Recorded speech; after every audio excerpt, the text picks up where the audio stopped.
7 o'clock in St. Louis. You are listening to The Morning After on 101 ESPN and on the TMA STL YouTube channel. Tim McKernan, Doug Vaughn, Martin Kilcoyne with you on the program. Little Jackie Papers is on the ones and twos, and we welcome you to participate in the program by calling in the Callier and Thompson phone lines 314-974-0101, by texting into the Air Comfort Service text inbox 314-399-9646, and opening up your YouTube app, typing TMASTL, and then watching hot guys talk about sports and what they did over the weekend and who they did it with. And the highlight of my story is spending an evening with producer Joe and his landing strip. But, Doug, that isn't the lead. Just the two of you? I'm working on time spent listening. I went to a camp over the weekend also to get better at teasing. But the camp that you went to 23 years ago was the following. Sadie Hawkins camp. And when you were put to the test, what you would lead with on Monday mornings when you had a smorgasbord of options. What are you going with? It's the NFL games. Two of them were instant classics. And the one last night's the most recent, so I guess that would be the lead, the Rams and Bears game. Martin, you're the answer key. Did Doug make the right choice with who he picked to dance with at the square dance? Well, I'm new here, and I've been told that we're the home of the Blues, so I think it's good to avoid the fact that they continue to lay tremendous eggs, no momentum. So I think Doug's right. We don't really need to talk hockey. It's fine. The boys will be fine. Doug's right. I think it is the Bears and the Rammies as well. I mean, that play by Caleb Williams, an all-timer, an absolute all-timer. Papers, I can see. Are you in scramble mode right now? If you are, then I'll just talk about it. All right, you have the audio of the call. Here it is. Hit the lever then, Pale. Command in motion. Williams drifting, sprinting for space, in all kinds of trouble. Put it up for grabs in the end zone. He got it for the touchdown. They've done it again. At the risk of being prisoner of the moment guy, I don't recall ever seeing a better, more clutch throw than that, a more difficult throw than that. I've seen, obviously, some great throws to win games at the end of this. Aaron Rodgers had several, of course. Many others have had great throws. But for the situation, what he was up against, season on the line, running backwards, guys in his face, throwing it 40 yards and hitting a perfect strike to a guy in the back of the end zone, just an incredible play. Maybe one of the best ever in the NFL, I think. And I like the fact Tirico pointed out that'll go down as a 14-yard touchdown pass. Like if you looked at it in the box score, I heard the Kevin Harlan call on the radio too, and he's like, you wouldn't believe it if you didn't see it. The fact that the season's on the line, he's running straight backwards, and you're like, oh, no, that's it. I found myself pulling for the Bears. I'm not one of those who hate watches the Rams anymore. No, I can't do it either. Like, I'm kind of just indifferent. I'm over it. They won. He built a building. He owns the whole thing. He won a Super Bowl in his own building. If people do feel that way, God bless, but that is where I am personally. So it sounds like we're in lockstep. I just was pulling for the Bears just because of, I think, the story. I think that's where I was on that. Yeah, I was somewhat neutral beginning. I don't really care. The kid Kyron Williams is a great player out of Yanni for the Rams. I'm always happy for him. And by all accounts, every year he's there. Walter Payton, Man of the Year, so he's a great kid. But by the end, I'm like, I wouldn't mind seeing the Bears win. And I rarely at the Two Fox office yell out loud. Like big plays happen all the time in different games. When that happened, I screamed out loud like, holy! I mean, that was unbelievable.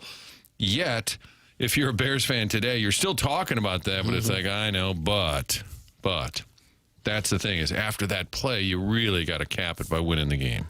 Yeah, you got to give the Rams some credit for not, buckling after that. I was kind of thinking maybe the Bears should go for two there when they had all that momentum, try to win the game right there as opposed to winning it in overtime. They were really struggling in short yard situations. Yeah, I watched the post-game press conference, and Ben Johnson talked about that. He was asked specifically about that and said they had real issues when they were inside the 5-yard line, and so that is why he decided not to do it. Yeah. I was wondering that also in the moment. Well, I think you have to think about it, but even if they'd been successful, boy, that's a big risk. You've done all of that just to give yourself a chance and then that just within seconds, just piss it away if you don't convert. I'd like to see their conversion rate on 2-pointers also. But I was thinking if you go to overtime, your chances of winning are probably 50-50. If you go to try to make, 2 or 3 yards out, you probably got a better chance than 50% to make that.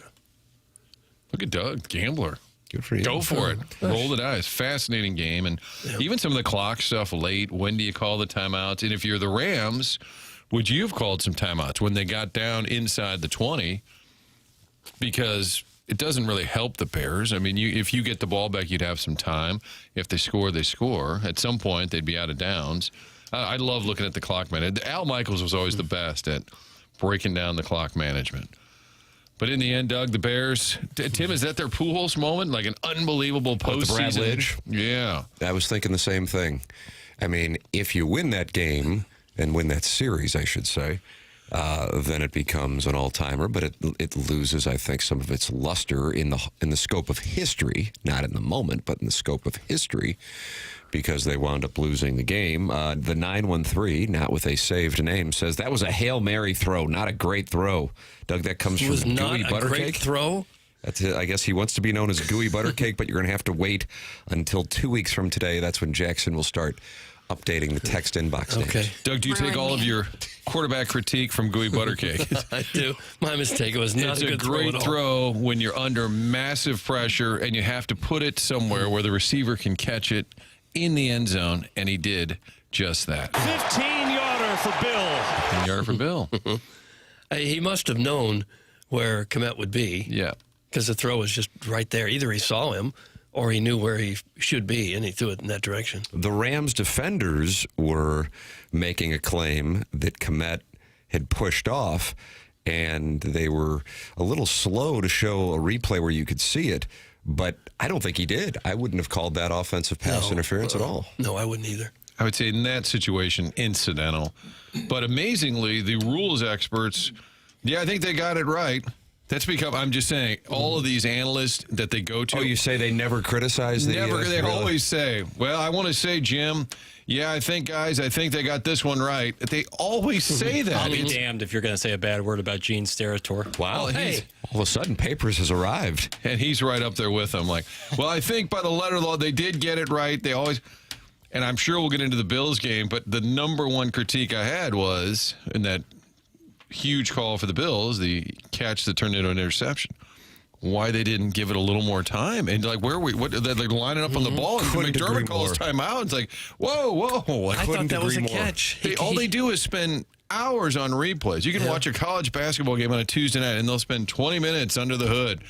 And we have this huge football play. More. I couldn't agree more. For the life of me. And coincidentally, we had left the Billikens game, and we're going to Doug J.J. Twiggs on Hampton on the south side. Oh, were you really? Absolutely. Okay.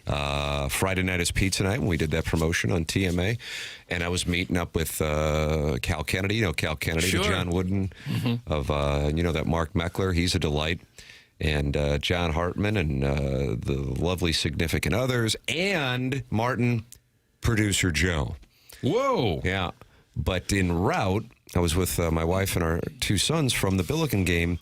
Our 3-year-old had fallen asleep, which is great because it's 7 o'clock, and so now he's going to take a nap. That's perfect. Right. So you can get up at 2 or 3 in the morning. Exactly. Run around And apparently that did happen, but I'm on so many pills that it's not your problem. Thank you. Exactly. I didn't want to say it. You said it. So we're in the car listening to that game, and Mike Golick, hey, Greenie, remember? Oh, yeah. He's on the call now. Who knew? He's on the radio. He does a lot of Westwood One radio. So he's on the call, and he was beside himself that they weren't stopping it to review it because he thought it was a catch. So he's beside himself in the moment. Now, I'm only listening on the radio, so of course I've seen it since. But in the moment, a guy who obviously played in the league, has been working, as you made reference to, Martin, on Westwood, calling games, but also in sports media for decades, could not believe that they, at the very least, did not review it. Before we go to Sean McDermott, who was fired up after the game, what did you guys think? Did you think it was a catch? Did you think it was an interception? In real time, when it happened, I thought it was an interception. And then when they showed it again, and they showed the receiver had possession with his knee on the ground, I thought it was a catch. My blank was a catch. I thought it was a catch. That's interesting. We all thought it was a catch. And now, I thought it was a pick. You thought it was a pick. There's papers. And Walt Anderson, who is a former official, I guess he was on NFL Network or one of them on Sunday morning. And at some point he said, maybe we can find the audio, but at some point he said, well, you got to move the game along. And everybody said, excuse me? We're in a hurry? I'm sure that was, be kidding. sure that was the Broncos' plan to let's hurry up, get another playoff. We can look for the audio. Walt Anderson, retired referee. It was either Sports Center or NFL Network, and he said the phrase, we got to move the game along at some point. Like, no, not in that moment. That's what I don't understand. And they were pushing him on who ultimately called it. Did New York decide? Did the on-site officials? That's what's the frustration, the clarity. Sean McDermott, head coach of the Bills, did not hold back in the post-game press conference. It's hard for me to, and I've had a chance to look at, it's hard for me to understand why it was ruled the way it was ruled. And if it is ruled that way, then why wasn't it slowed down? Just to make sure that we have this right. That would have made a lot of sense to me, to make sure that we have this thing right, because that's a pivotal play in the game. We have the ball at the 20, maybe kicking a game-winning field goal right there. So I'll just leave it at that. But I'm saying it because I'm standing up for Buffalo, damn it. I'm standing up for us. What's your language? Because what went on is not how it should go down, in my estimation. That play, these guys spent 3 hours out there playing football, pouring their guts out, to not even say, hey, let's just slow this thing down. That's why I'm bothered. In your eyes, was it a catch down by contact? In my eyes, it was. Yes, in my eyes, it was. That's very reasonable. I mean, he could have been a lot more pissed off. I mean, very reasonable. I also thought the Bills got screwed. There was pass interference in the end zone on their receiver. They don't call it because, well, it gets late in the game. Okay, you understand that.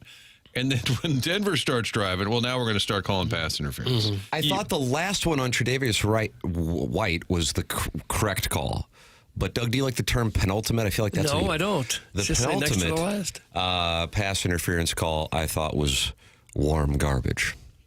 For those who may recall, I don't know. You're agreeing with me on that? Yeah, because the second one, the pivotal one, was probably he started tackling him just like a second too early. I just hated it because it was such a defensive PI bait throw, like just balloon throw underneath him. Just when that's your only hope there, you're not actually planning on catching that football. It's simply to get PI, and that annoys me. But in all likelihood, it was the right call. You can go ahead and say pass interference. We got time. We got 4 hours. Oh, instead of DPI? Yes. You're right. They said the Bills had 4 all season. Defensive pass. Really? That's what I read. Is that right? And it sounds way too low. That was an ESPN story about how they were one of the lowest. 4 a quarter in a college football game. They had 2 on that drive. I'm going to find that story. Josh Allen, incredibly emotional following the game. Here is the Bills quarterback. Josh, how hard is it to just get here again and have this happen? It's extremely difficult. I feel like I let my teammates down tonight. I was surprised at the raw. I wondered how quickly they got. He still has uniform on. I was thinking because quarterbacks almost always put on a suit, come out, and you wait forever. I wonder if he just said, "Let's get it over with." It appeared to be one of the quickest post games I've ever seen for a losing player, especially a quarterback. He still had his uniform on, but as a reporter, journalist, Tim, Thank you. I love that raw emotion you get immediately. It's why media, they enjoy getting players on the field, because the emotions are so raw. And why teams are like, hold on, cooling off period. We'll get to them when they've had a chance to be talked to and coached up. And then it's like, all right, here's a really boring soundbite. I appreciated the fact that he came in there and got it done when it was so raw. We're in the locker room in Denver and talked with a couple of Bills players who, when they were told that Josh Allen had just been at the podium and was super emotional and blamed himself, and I don't think this was I'm the head ball coach, blame me thing. I think he really felt like he blew it with the number of turnovers. That got them emotional. So Deion Davis and Brandon Cooks both were, they couldn't finish their answers when they heard that Allen was that upset. Listen, I got I had no money on any of it, and I got no financial interest one way or the other. Just personally, I would have much rather have seen at least one of the Bills or Bears get to the conference championship games, if not both. And just as an overall view, and people may disagree, this is my own personal view, I feel like the Final Four is kind of lacking in interest. As weird as that might sound. Especially with Denver without Bo Nix. Without Bo Nix. Yeah. But, I mean, I suppose the interest could be, okay, Jared Sidlam comes in and he goes off. Yeah. But it just doesn't really, they're just, I don't know, it doesn't, if you had the Bills in there, I'm interested, the Bears in there, I'm interested. I'm not hate watching the Rams anymore. We talked about that at the outside of the program today. And hey, listen, they might be great games, and I will be watching, but my level of interest declined with both the Bills and the Bears losing. Do with that what you may. If you're a Buffalo fan, you looked at this season. Wow, Mahomes and the Chiefs are out. Wow, Lamar and the Ravens are out. And granted, they didn't have a great seed. They were going to be going on the road, but I think they probably felt, hey, man, if we're ever going to make a run, even if it is on the road, this is a year to do it with those teams out of the way. I just feel bad for that fan base. I know you got a really good team. You're in it every year. And every fan base says, oh, no, woe is me. I'm sure Bears fans are saying, oh, no, we never get to have any fun around here. Yeah. But it does feel like Buffalo, when they lose, it's just incredibly painful. More than any other team over the years, they've had good teams that just couldn't quite get over the hump. They're not happy, though. Oh. Deion Dawkins, not Deion Davis, you doofus! Oh, how's that feel? 314. Oh. That's good. Hold on a second, Doug. It's 7:16 in St. Louis, and earlier on today's edition of the Morning After, I called Deion Dawkins Deion Davis. I'm going to take some time away. I'm embarrassed for you. And I'm going to... Now they're calling in. They're so mad. On TFCC. I'm going to take some time away and deal with my sex addiction. Oh. Big time sports talk. There you go. I thought the one play that kind of went under the radar in the Bills game, in overtime, it's third down. I think the receiver was Dawson Knox, opened at about the 10-yard line, and Allen threw a pass that... If he catches it, it's probably a touchdown. If he doesn't, it's a chip shot field goal, and the game is over. That was the end of regulation. Was it end of regulation? Yeah. And he was right there, and he threw it over his head. Yeah. And that was the game. That was the ball game. He doesn't miss many of those. Yeah. But he missed badly on that throw. That and then it's game over if he hits bad it. fumbles. That and the bad fumble at the end of the half, I think, is why he was up there saying, this is my fault. Just giving them some points when you can't. Similarly, in the Bears game, they were not going for field goals. A couple of examples in the first half. Now, they did get a touchdown on so they would like to go for it on fourth down. I guess that's still the Dan Campbell DNA that Ben Johnson has. Yeah. So they were at the 21, and they didn't kick. Now, the interception they threw didn't matter because it's the equivalent of turning the ball over. So forget that it was an interception. But they had a fourth down at the 21 on their first drive. Do you take the points? They didn't. Later in that first half, they were at the 32, not an automatic, but and they went for that one, lost it on downs. However, they did score a touchdown, so a lot of people said the math works out. So they got the touchdown, they didn't get the 2 field goals. So had they not gone for it, I guess then you could have maxed out at 9 because you did get the touchdown. But I don't know. I think I would have taken some points early in a game, cold game, kind of assume it's going to be a little rugged. I don't know what they're saying in Chicago. But I think those field goals may have come in handy. And it should be each situation is different, not just that I go for it every time on fourth down. In my TikTok algorithm this morning, Martin, you are right on. That is one of the hot topics in Chicago is Ben Johnson leaving 9 points out there with not going for field goals. Now, I realize that probably would fall into the category of being results-oriented.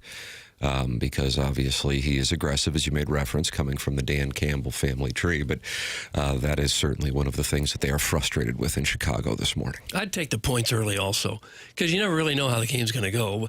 You get into the second half, and now if you're down by, 12, 15 points, then you got to roll the dice a little bit more and go for it on fourth down. But early on, I would take the points. Doug, C.J. Stroud, how do you do? That's from the Hunchback of Vaughn Castle. He didn't have his best game either. At times he looked like he was just throwing the ball up for grabs. What a scene that was. 4 picks.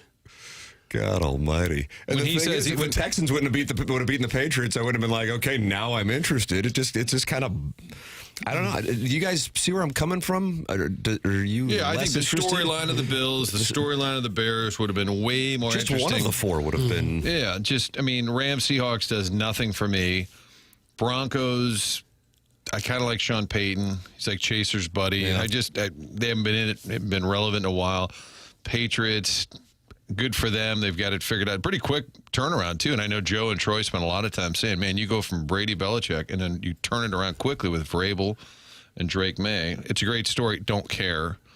Of all the teams left, I guess my passion meter would move a little bit for Denver. The other three couldn't care less. I'd like to see Denver, especially now, if they're going to do it with a backup quarterback who hadn't played all year. That would become a big story if he were to play well. Absolutely. Doug Williams. Who was the other guy for the Giants? Hostetler? Jeff Hostetler. No. And when Trent Dilfer played, I think he was the starter. He was just a bad Super Bowl quarterback. Right. No offense. Theoretically, Brady was a backup to start the season. That's asking a lot. Yeah, Peyton sure is portraying confidence. I'll say that. He is very confident.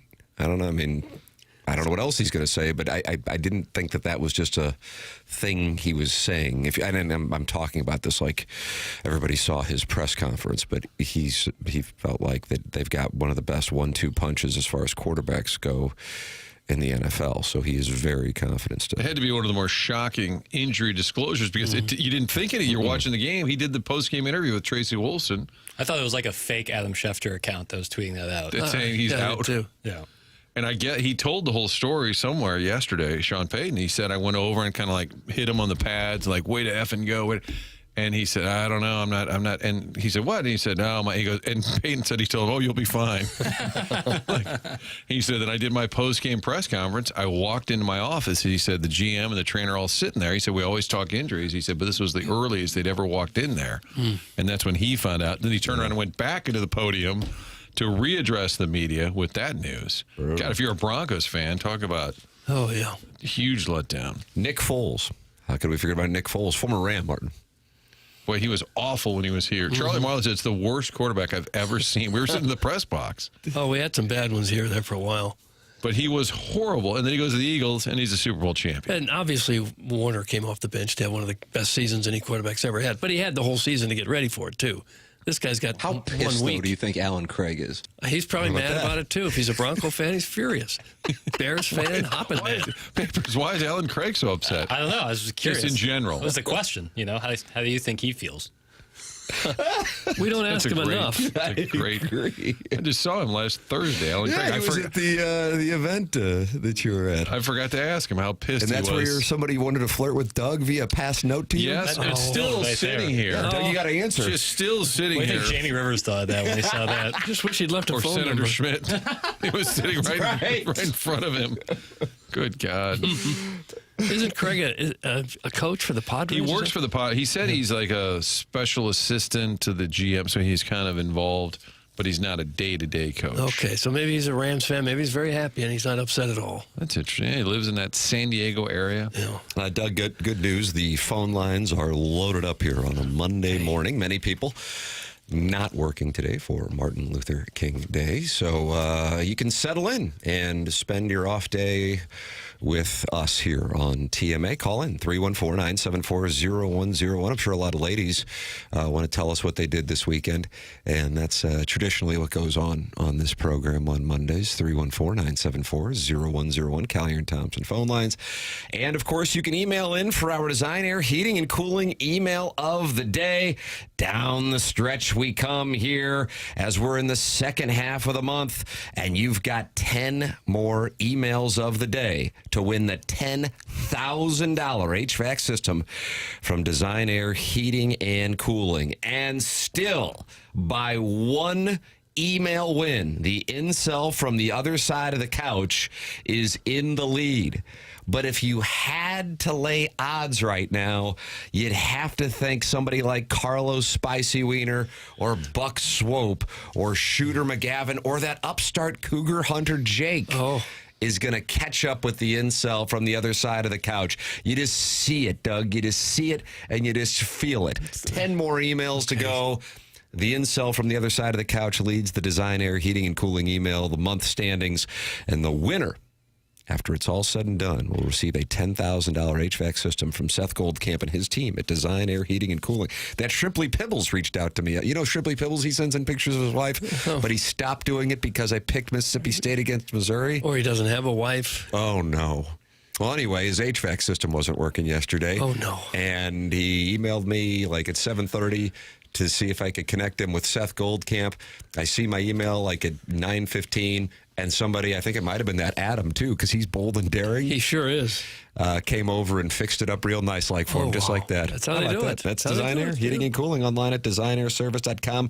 Doug, it's 14 degrees in St. Louis right now, but because of the winds, and the winds are a whipping, it feels like -3. Oh. Tomorrow, 13. Friday, low of 6 with snow. Saturday, freezing rain. 3 will be your low. Sunday, it'll be sunny and 5 degrees. Oh. If the HVAC system goes down, designairservice.com, the longest running sponsor on the Morning After. Martin's a client, Doug's a client, I'm a client. Your phone calls, which are loaded up, call in 314-974-0101 next here on TMA 101 ESPN.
Missouri,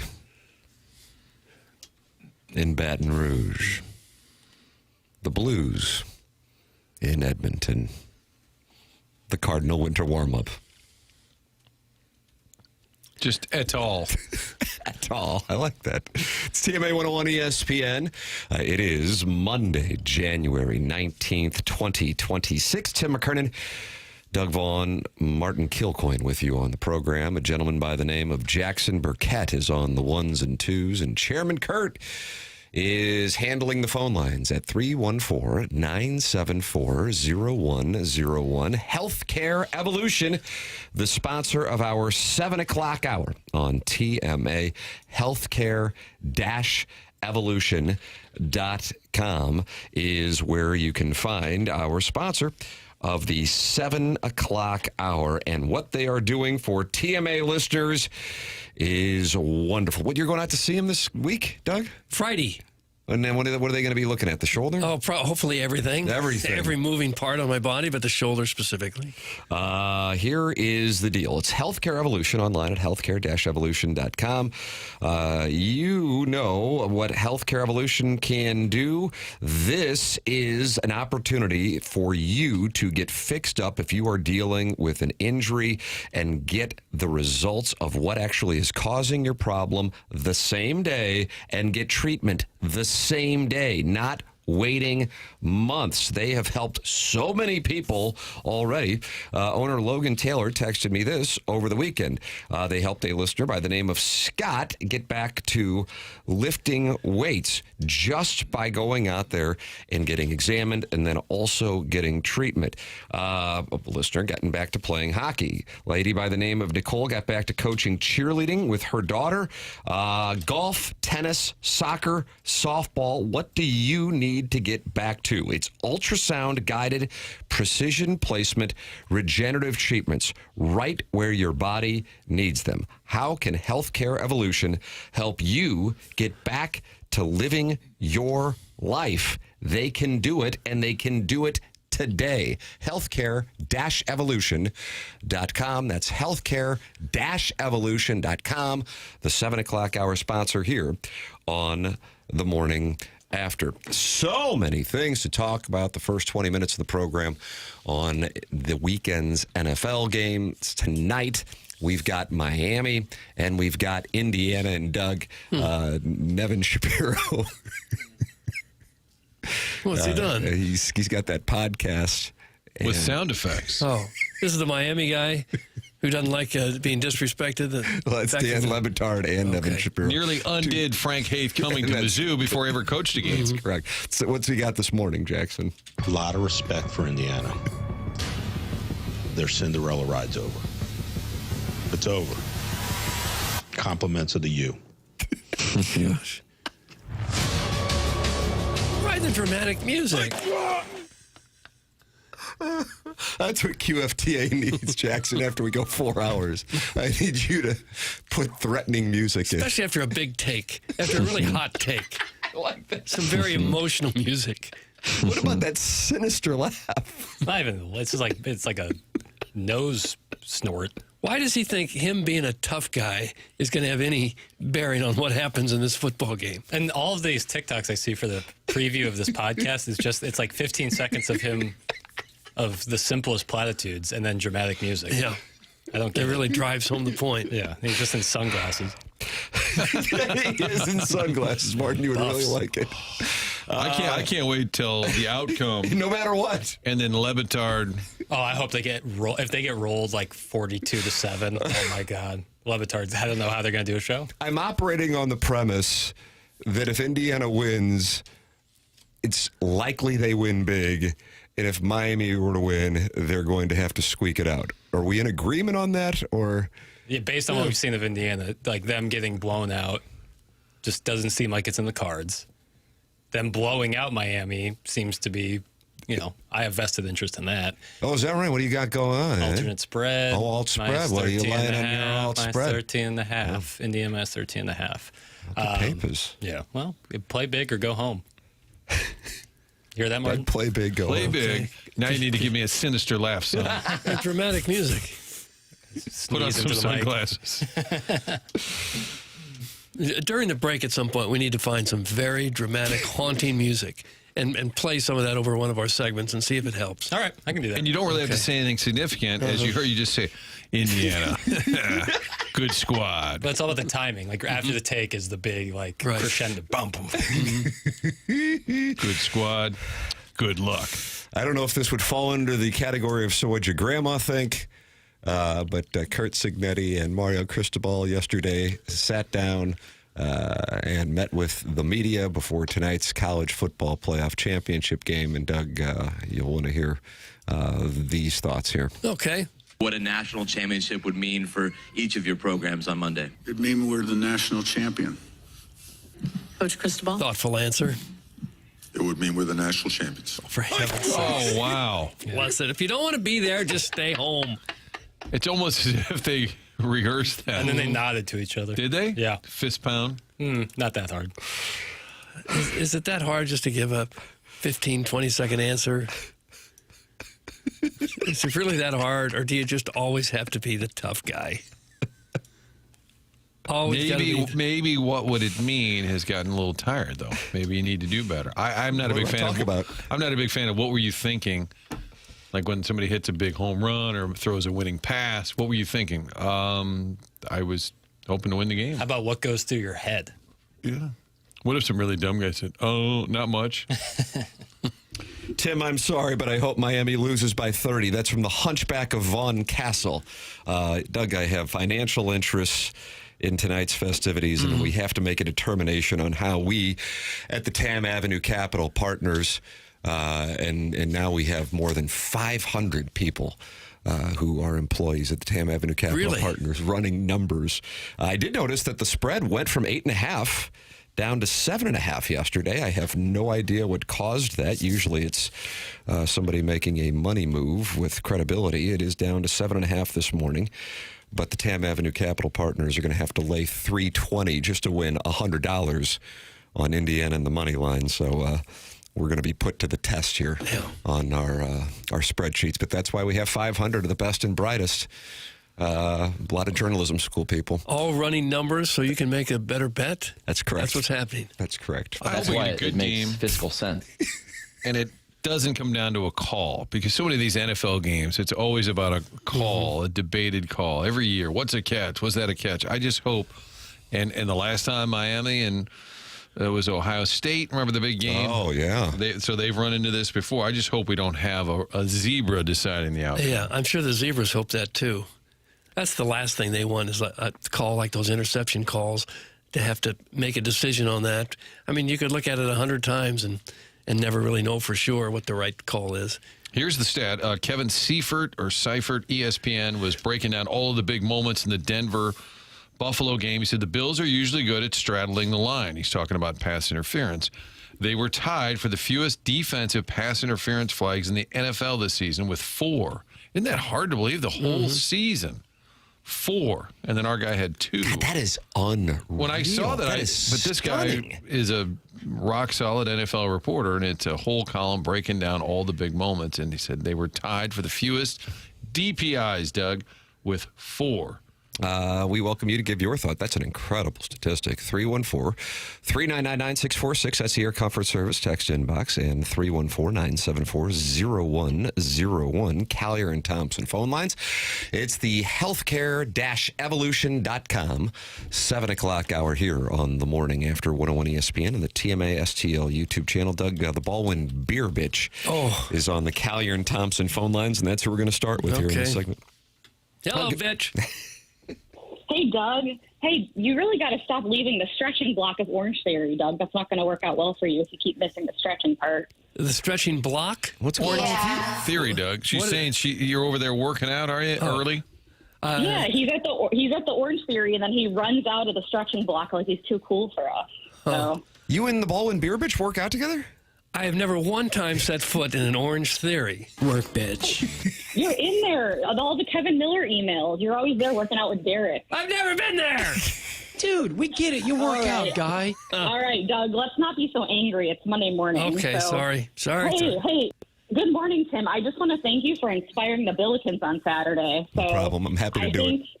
I think the AP is going to put a little footnote saying that Tim McKernan inspired their ranking when that comes out today. What's wrong with that, Doug? That's it was like meeting the first family. So stop this. It'd be nice if Timmy received votes this week. Beautiful wife, gorgeous kids. I don't condone it, but I totally get why the Reddit incels dislike you, Tim, because, I mean, how could they even compete with you? It's not even a match. What's going on here? I met the Baldwin beer bitch. And how did she introduce herself to your family? Well, I mean, she was waving, but I didn't know who she was initially, and she was a few rows in front of us as the game was ending, and we were leaving, and I had my wife and my two sons with me, and then she came up and introduced herself as Doug, the Baldwin beer bitch. Oh, did she? So we got a chance to talk, and she is a delight. Yeah, and you know what? The baby race was good, but my husband said it would have been better if they just let a bunch of grown males crawl to Tim instead. So, Doug, did you see the baby race that they did? No, I missed it. There was one baby that shot across that. I mean, they must have had 100 babies. Don't you think? This is the halftime thing. 100? Don't you think? I mean, it had to be 50 for sure. Yeah, no, they definitely expanded it. And you know what? All the ones that didn't even leave the line, that's so embarrassing for those parents. Those are going to be the worst UIC parents. It's like they don't even care. Like, how are they not training their babies ahead of time? They didn't even leave the line except for the one girl. And she had the Lightning McQueen outfit on, and it was very fitting because she won. But anyway, that's my breakdown of the baby race. How do you train a baby to race?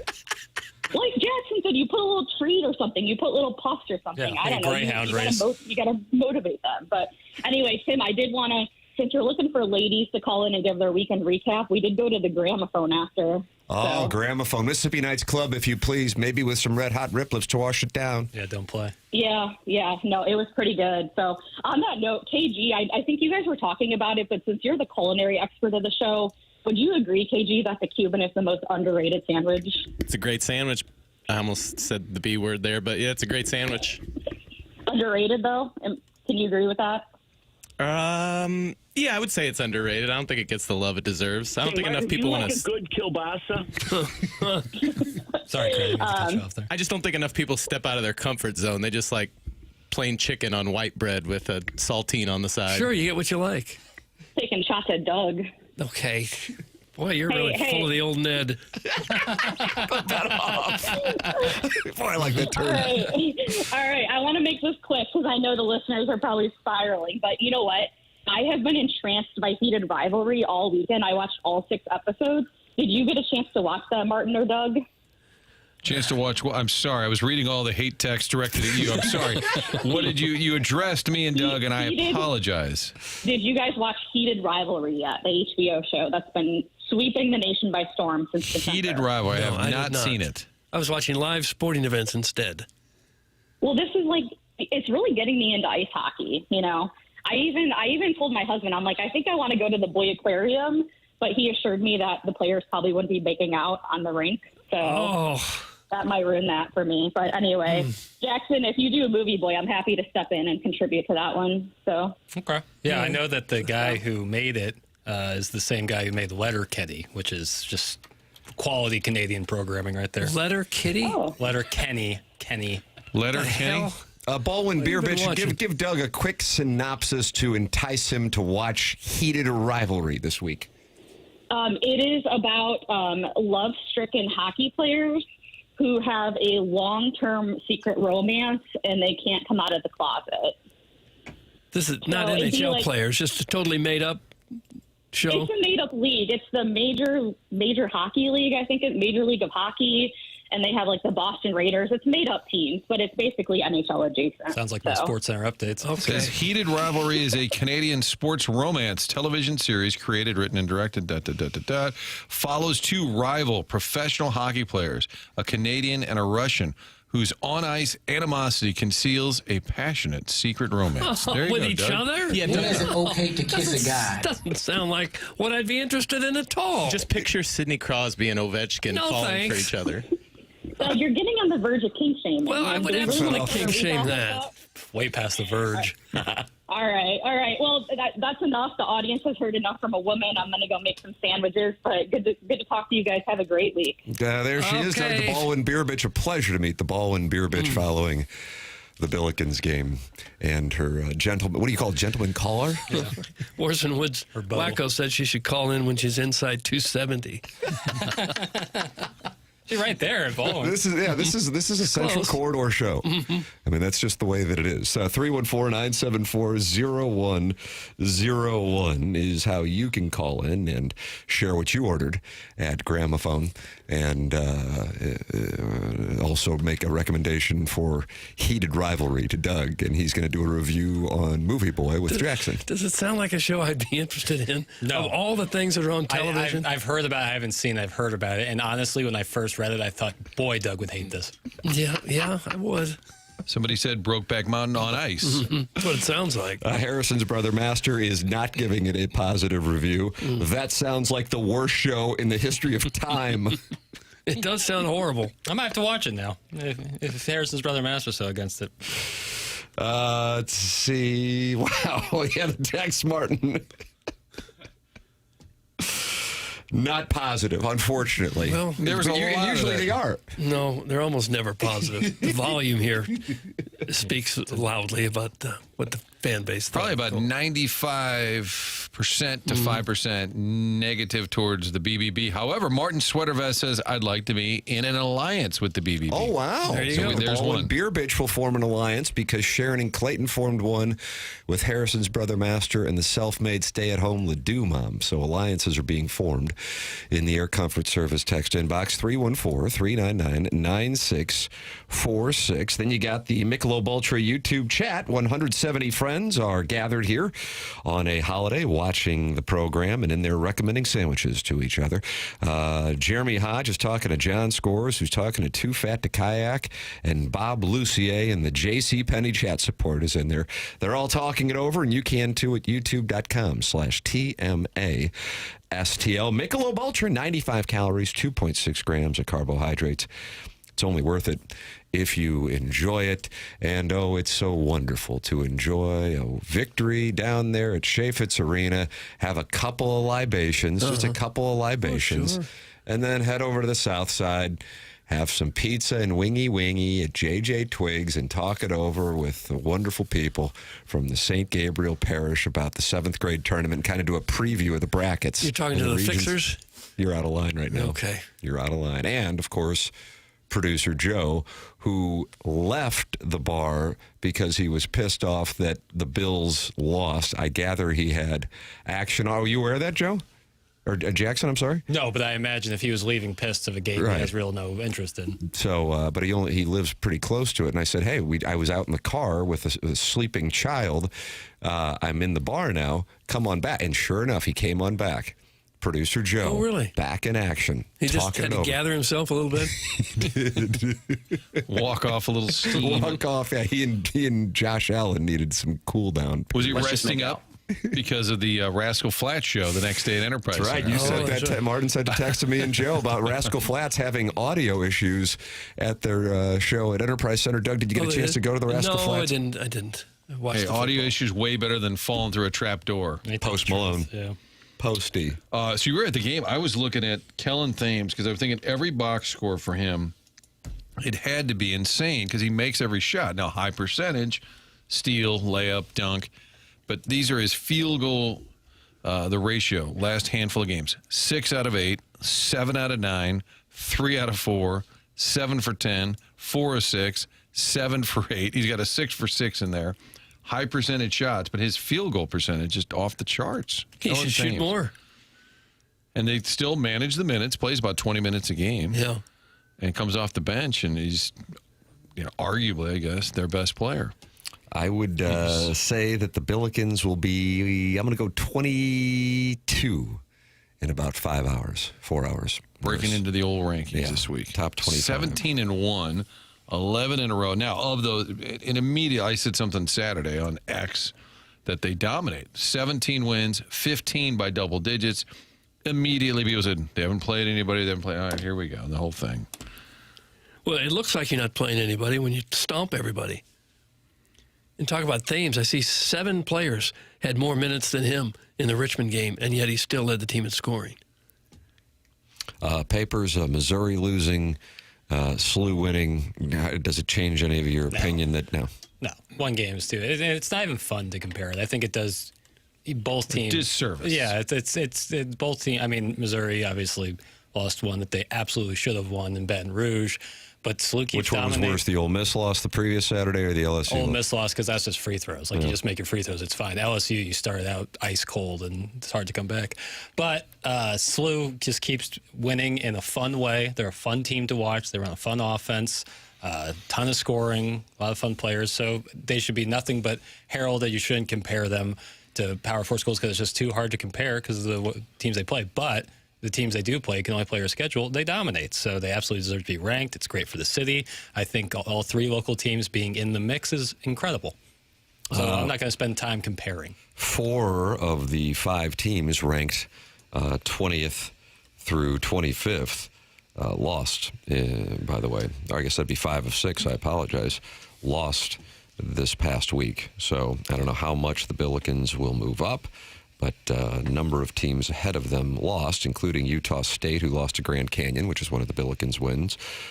Good news also for St. Louis University in the sense that Santa Clara beat St. Mary's. This is the world in which we live, and that these things actually do matter to get them into quad 1s and quad 2s and so on and so forth. But the truth is, and if you talk to people at St. Louis University, I don't know if they'll necessarily say this on a microphone, but I understand it. And hey, good for them for being accurate. They're not like, why the hell aren't we ranked? They get it. They know. Haven't played anybody. That's just the reality of the situation. What would St. Louis University's record be if it had Illinois' schedule? What would St. Louis University's record be if it had Missouri's schedule? I think everybody would agree it probably wouldn't be 1 loss. At the same time, I think you can look at it and go, this team has an incredible amount of talent and depth, and it will be fun to see when they get the opportunity to play a team with talent, how that matches up. Unfortunately, there may not be that many opportunities before they would get to the NCAA tournament. I'd be surprised if they didn't get in the top 25 when the new rankings come out. Today, Oh, they'll God, for sure. yeah. They had 92 votes last week, and they had 2-0. Seton Hall dropped 2. It's just a matter of how high they're going to be. In terms of votes, even last week, they were ahead of teams like Kansas and Iowa, Villanova. Yeah, they were the leading vote getter, not ranked. So, yeah, they starting were to get a little ranked. more national buzz, like Bruce Pearl. Yeah, tweeting about the out. Bruce Pearl tweet. For those not familiar with it, Martin, what did he say? I saw. Said one of the most underrated coaches in America, this guy Josh Schertz, he kind of quote tweeted something about the Billikens' latest win, and I noticed that Schertz responded and said, "Thanks, Coach Pearl. When I was at Lincoln Memorial, the little school in Tennessee, he said you were always great to us," because Pearl was at the University of Tennessee, so they obviously had some interaction. So good for SLU. Enjoy the ride here. Don't spend time picking apart. You play the next game on your schedule. 100%. And hopefully you pound them like they've been doing. And if just eking by in the A-10 didn't get anybody's attention, you're playing nobody. I think they're doing what they have to do, which is, to your point, Doug, Richmond was, 13-4 or 5, whatever. Pounding teams that are in your division, your conference. Let's see what I got. Hey, Martin. I am a Mizzou alum, yet I just bought season tickets to SLU. They are so fun to watch. Ask Schertz a 2-part question for me. Kellen Thames is so fun to watch. Why doesn't Thames shoot threes ever? And why doesn't Thames play more minutes? That's from Mr. Banger. Doug, his name is Mr. Banger. Mr. Banger. We talked about that last week, and we're pretty sure because of all the issues a year ago with the cramping, just kind of a weird deal with Thames, how he cramps so easily. I think they've continued to manage his minutes a little bit. Yeah. Now, as far as not shooting threes, I think he's got shot like 4 of them all year. It's just not his game. He's not very. I think the reason why he's not playing at Louisville or UConn or something like that, because he has the talent elsewhere, is because he's just not a threat to shoot from deep. They've played 18 games, and in only 2 of them have they not won by 9 points or more. Sweet mother of mercy. Really only had 2 close games. Within 9 points, anyway. A week from Friday, that Friday night home game against Dayton, that'll be a pony. That'll be a pony. That'll be a pony. Mm-hmm. Fun fact for the Power Conference shill in the studio, Mizzou and the Billikens have the same number of Quad 1 wins now, but please keep telling us how we couldn't possibly be competitive against Mizzou's schedule. That's from Kwame Voyukas He let you IV. have it. He let you have it. I've never said that they could not be competitive against Mizzou's schedule. I'm aware of the Quad 1 wins. It's different. I don't know what to tell you. I'm not saying that SLU would be non-competitive. I literally never said that. It's so lame. Like, just enjoy your team being great and fun. The whole thing about trying to compare to Mizzou or compare to Illinois, it's just hard to compare based on the schedule. Any college basketball analyst would tell you the exact same thing. Well, don't get hot about it, Sideburns. Couldn't be more relaxed. It seems like SLU fans, for whatever reason, or maybe just Kwame Voyukas in this case, have a real stick up their ass. Oh, gosh. Yeah. You're getting to be like that guy in Miami. Sometimes it's, Holiday Monday. Just And the his case. producer, Just the case the sometimes. producer had to excuse himself. He was so angry. Jackson watches SLU games with a clutched fist. That's from the Crystal City Clamhammer. So lame. We should go to a game, Papers. Let's go to a Billikens I love game. going to Billikens Little games. hoop rock. Love going to Billikens games. Tim, Have you been to one this year? Not yet. You refuse to go? I'm done with this nonsense narrative. Got him. I'm done with it. are you banned from the campus No. because God, of your no. anti-SLU stance? No, I have a jersey. Given to me by the head ball coach. That's right. How many people can say that? Tim, how about the 6-1 hate pointing out local sound guy here? Now we know what the 6-1 hate does. There wasn't any audio issues with Rascal Flats. They're just horrible. Their music sucks. Producer Joe's going to call in. 6-1 hate. There was a headline. And Yeah, this it was is the headline in the Post Dispatch. I sent this to Tim, and producer Joe didn't read the story. The headline said, despite audio issues. So I'm sorry. That's what I was referencing. Somebody's got to stick up his ass with the SLU colors all over it. That's from Choke Artist 1.6. I saw that SLU won. I was watching the Missouri game because it was similar time slots.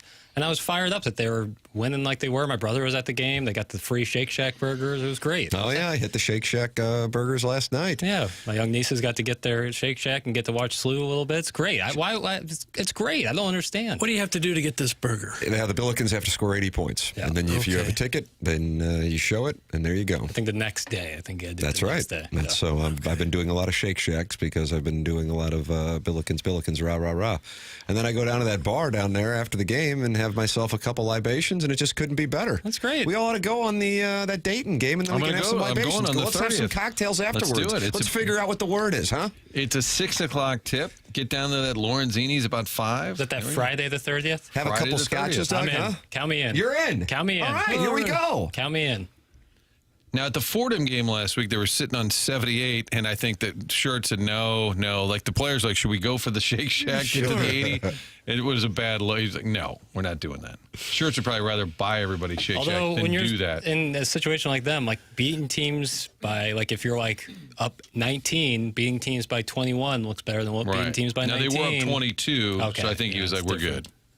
good. But point differential does matter to the committee a little bit. How much time was left when they didn't want to go for this I think it burger was, clinching as bucket? I recall, it was like the final 10, 15. They're dribbling it out. Oh. Just kind of kicking it around. When the defense isn't trying, it's bad form to Maybe Go down to a thunderous dunk. Wasn't that what pissed off Stephen Pearl last week? Jaden Stone dunking well, he against can Auburn? deal with it. You are a Mizzou nationalist at heart. No time for Stephen Pearl. Illinois is 7th in the Ken Pom with their win this weekend. Billikens now 29th in the Ken Pom. And after losing to LSU, Jackson, do you know what Missouri is in the Ken Pom? No. Because I feel, 55. I don't like looking at the Ken Pom after losses. It makes me sad. Doesn't really matter, Doug, until bracketology comes out. Thank you. Jill and Artie will have an update tomorrow for us. And then in the NCAA net rankings, which is also something that the committee dials in on, the Illini are 7th. The Billikens are 22nd in the NCAA net rankings. These matter more than the AP poll, but I think AP poll gets more attention, and understandably so. And for the record, Missouri in the NCAA net rankings, 66th. So that is where things stand locally with the programs.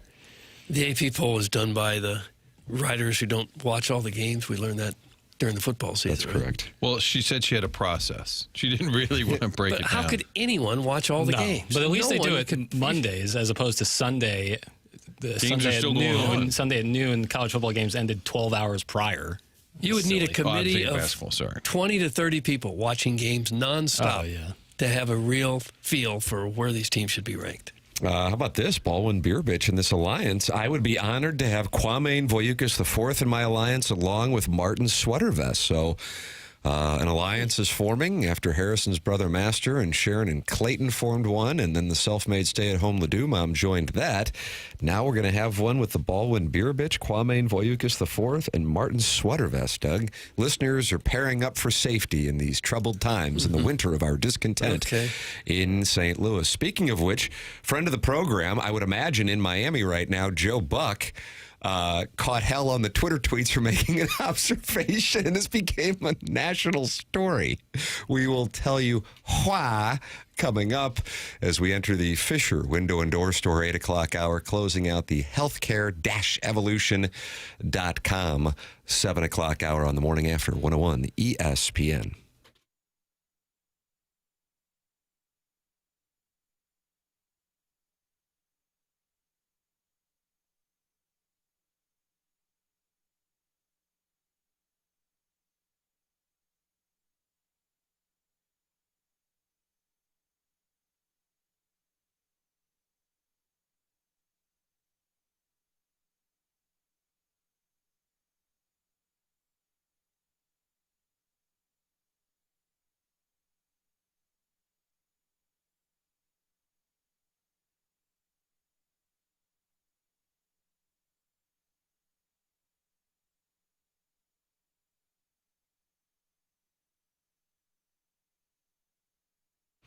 FanDuel is giving all customers a profit boost for the college football championship tonight. It's your last boost of the season.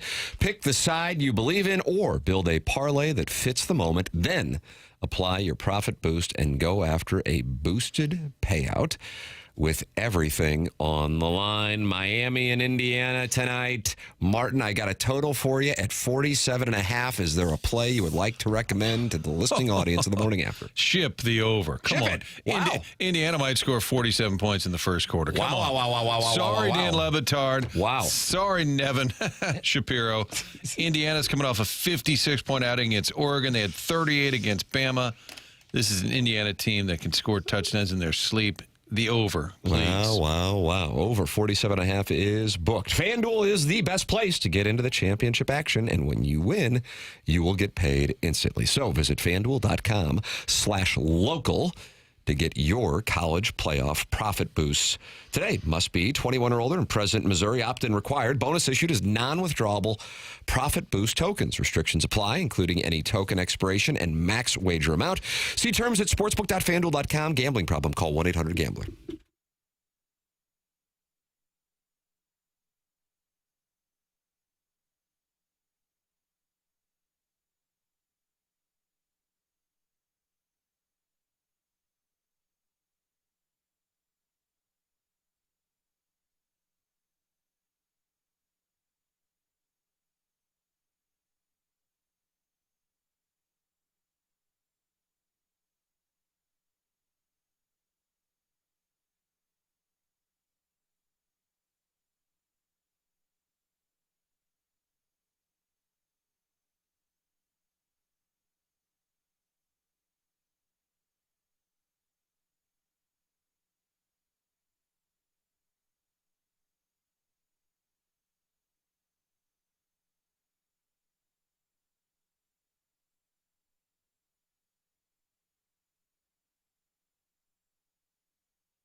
This is Jackson with a Sports Center update brought to you by Saliga Heating and Cooling. Blues lose yesterday 5-0 at the hands of the Edmonton Oilers. Off today, back in action tomorrow as they take on the Winnipeg Jets. Pre-game at 6, puck drop at 7 right here on 101 ESPN. That was another Sports Center update brought to you by Saliga Heating and Cooling, a Daikin heating and air conditioning dealer.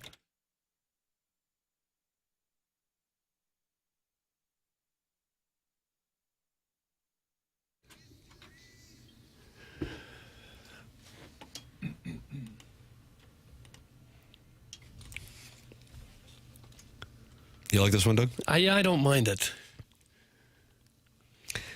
There are tents lined up and down the street in Bloomington, Indiana, as Indiana Hoosier students and alums have made their way to Indiana for tonight's college football playoff. And those who didn't make the trip to South Florida will watch with friends and family alike tonight as the Hoosiers try to complete one of the biggest turnarounds in sports history. Huh. Where are they going to watch it together? They got a big screen set up in the basketball I don't arena, know. probably? I saw it on Instagram this morning. A bunch of tents set up on, what's the main street there? Martin, I feel like you're the only one in who would Bloomington? know. Yeah. I don't know Bloomington. Is it Kirkwood? That sounds right. I've never been to Bloomington. Is that right? Never that been. surprises me. Doug, you been there? No. Papers? How Germans, close is that to Indianapolis? Pretty close, I think. Yeah, it's a pretty short drive. A lot of St. Louis. All my buddies are down there in South Florida, and last night they said it was in Indiana, because I'm trying to get a feel for if Indiana's taken over the building. It sounds like that's the case, even though it is Miami's home stadium. Last night on Miami Beach was a Chicago Bears watch party, because many of them come from the Chicagoland area, and then they were having a bunch of people in for the weekend, just getting after it. Now, Joe Buck was flying to Foxborough.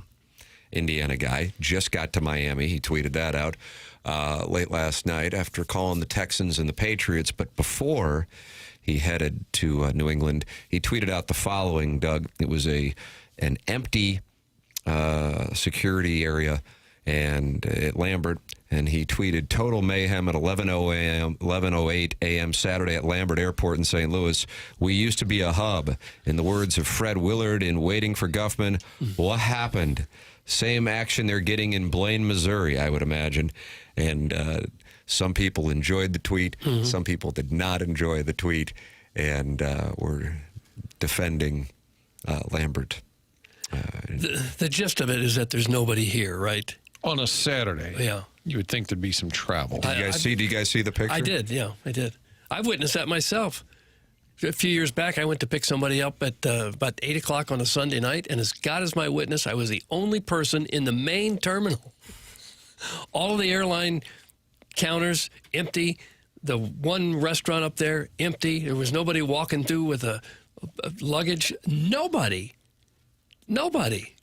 Now, is it because there's so much activity at Southwest, at Terminal 2? Southwest just dominates the air traffic. I don't know the numbers. Probably some of that, yeah. But the main terminal has become less and less crowded constantly, but totally empty, and you could see about 4 rows of what would be normally people lined up in security, waiting, agonizing. There's literally no one in the picture. I was more shocked Joe's getting on a plane at Lambert and not getting on a private jet. Jesus, it's an NFL playoff game. And one of the guys who is a sports media reporter said, "Should we be surprised that Joe Buck is flying commercial?" And he responded, "No." He wasn't in the mood. But what happens if that flight gets canceled? Then they'd probably scramble the jets and get him. Yes. That Bruce Pearl tweet to Josh Schertz was the second best tweet of the weekend, behind Joe Buck's tweet from the Hooterville semi-regional airport. I saw one that said St. Louis has 4 major sports that play downtown. Truly amazing. That's from Al in Dadeville. Doug, that's right. We are a 4-sport town. I guess if you count the Battlehawks. If you're not in St. Louis, congratulations. Oh. Well, looked like there was a lot of folks in that category. Not only is nobody not coming here, nobody's leaving either. You would think maybe this time of year there'd be some vacationers headed southward. But did you see they even had snow in Florida this last weekend? Is that right? Northern Florida got it. Yeah, not Miami or Tampa didn't get any, but farther north they had some snow. Guys, I flew through Terminal 1 for the first time in years, and oh my God, it is so gross. It's a dirty ghost town. It's embarrassing compared to any other airport in the country. That's from the hunchback of Vaughn Castle. It really is true, unfortunately. Almost any other city you go to, you walk around the airport, you go, wow, look at this. Look at all the people here. What's this all about? I got back Tuesday at 5:30 p.m. from the Bahamas, and when I was walking through the main terminal, almost every restaurant was closed with the chain doors down. It looked like a prison. That's from Lady Sonia's Teacup. And yet you still got a good dressing down when you try to get picked up. Get on out of here! You're not allowed to pick people up here! Move it! But there's no one else here. Get out of here! Hey, we're better than Chicago. Yeah, that's how I was treated a few times. Guys, I actually like that Lambert is dead. It makes for easy in and easy out. That's from Eric in the Central West End, so he likes it. Well, if you're thinking about yourself only, that's probably a good position to take. But the Southwest terminal usually is pretty crowded. I don't know what's happened to the American Airlines here, but they don't seem to get near the traffic that Southwest. I mean, it always happens when TWA no longer was the hub. That was a significant moment. Made sense to be a hub, though, based on our geographic location. It was Carl Icahn's fault, as he bought TWA and sold it off in parts, right? This is why they're going to a single terminal and redoing the entire airport. That's from Andy Pants. Yeah, it needs to be done. Do you know we have the best fans in baseball in St. Louis? Oh, that's awesome. That's awesome. They probably ought to just start all over, but I don't know where you'd go to do that. Didn't they buy up all those houses there, Doug? Yeah, and then didn't need it. Right. Built runways that never get used. Doug, the city has ruined this region. I'm from the middle of nowhere, Arkansas. I love the Cardinals, so I wanted to live in St. Louis. Since I've been here, it's gotten way more depressing. That's from Dem Hogs, and he has a 501 area code, and I can speak to that being a Central Arkansas area code. Okay, yeah. It is depressing. Hopefully, we'll get it turned around somehow. I don't know how, but hopefully something will happen. Guys, I actually don't think the Southwest Terminal is that crowded. It just seems that way based on the size of the travelers. That's from Al in Dadeville. Cottleville is opening up a new airport in 2029. How about that? Oh, you can fly in and out of Cottleville. You can't. Direct or nonstop, we found out there is a distinction from our Des Moines caller. By the way, Doug, you want to know, Bloomington is an hour and 2 minutes from Indianapolis, a little to the south. But I'll say 3.5 hours from St. Louis. That's my play on to Bloomington? St. Louis to Bloomington. I guess in terms of airports, Denver and Kansas City both within the last couple decades built new airports, but they're a long way away from the population centers. Would you rather have a new airport that you got to drive an hour to get there, or would you rather have one that's not so good that's 20 minutes away from most places where St. Louisans live? I'll take the convenience, I guess, of the one that's close. The Denver one, they really overthought it. I mean, you get off at the it's the airport exit. You get off at the exit, you still need to stop for gas. It's so far off the highway. Guys, George Clooney loved Lambert. That's from Sharon's Ledoux Pool Boy. Jackson, that's up in the air. He did. It's so empty they can use it as movie sets. Tim, 3:39 on the clock. St. Louis to Bloomington. 3 hours. 3:39, okay. 3:39. So Joe Buck will be there, Trent Green, Tom Ackerman. Guys, Lambert is smaller and far worse than the Omaha airport. That is how far we've fallen. That's Jake in St. Genevieve. Yeah, I haven't been to one recently that I thought was worse than Lambert. Martin, what is your worst airport ranking?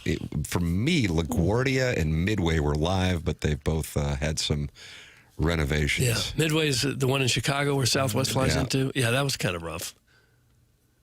Worst? That's a great question. Because even though I mock the Denver location, it's a great airport. It's a great airport. It's great airport, just not all drive. that convenient.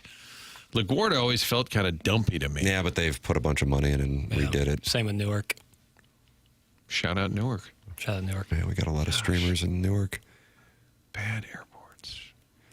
It's a great question. I'm going to work. I think most airports in top 25 markets have 2 baggage carousels. Yeah, at most. But if we can expand it and get to 3 in the Southwest terminal, I wonder if that'll help. Couldn't hurt. Couldn't hurt none. You're still going to get a berating. Yeah. The greeting team is what we're known for. Welcome to St. Louis. Now get out of here. Martin, you are absolutely right. There is a big distinction between nonstop and direct, and it pisses me off when people say that they fly direct when they're not making any stops. Direct is when you stop in one city and continue on to your destination. Nonstop is the name you don't stop. That's from Andy Pants. Okay, calm down, Andy. We went through Not a all of big this deal. when our Des Moines caller said that it was the end of the nonstop or direct from Des Moines to St. Louis. Reagan National is the best airport in the country. That's from Jugs, and he is in the District of Columbia, so he Okay. knows. Well, yeah, he should. Well, what do you use for that ranking? Is it the restaurants, the shops, the pleasantries that Doug's looking for, layout, all of it, convenience? Sure. Newness. Space, newness, certainly, that's aesthetic. But then the flow of the security and the ease to get and speed with which you get your luggage. And I know, and I don't want to kink shame because I know some people love to get berated when they're getting picked up at the airport. So if that is your thing, I don't want to make fun of people who like that because that's a kink. It's on them. But personally, if I were a representative in government, and I know a lot of people want me to be, maybe one of the things I would do is have the face of the area be a little more friendly when you arrive at your airport. Yeah, that would go a long way. Charlotte always had the old Adirondack chairs sitting out there. Spend a little time. It's probably not real Rocking. easy to find cheerful, happy employees to stand out there in the weather and be responsible for moving cars along when they're picking up passengers. It's probably not a real highly coveted job, so you get what you get.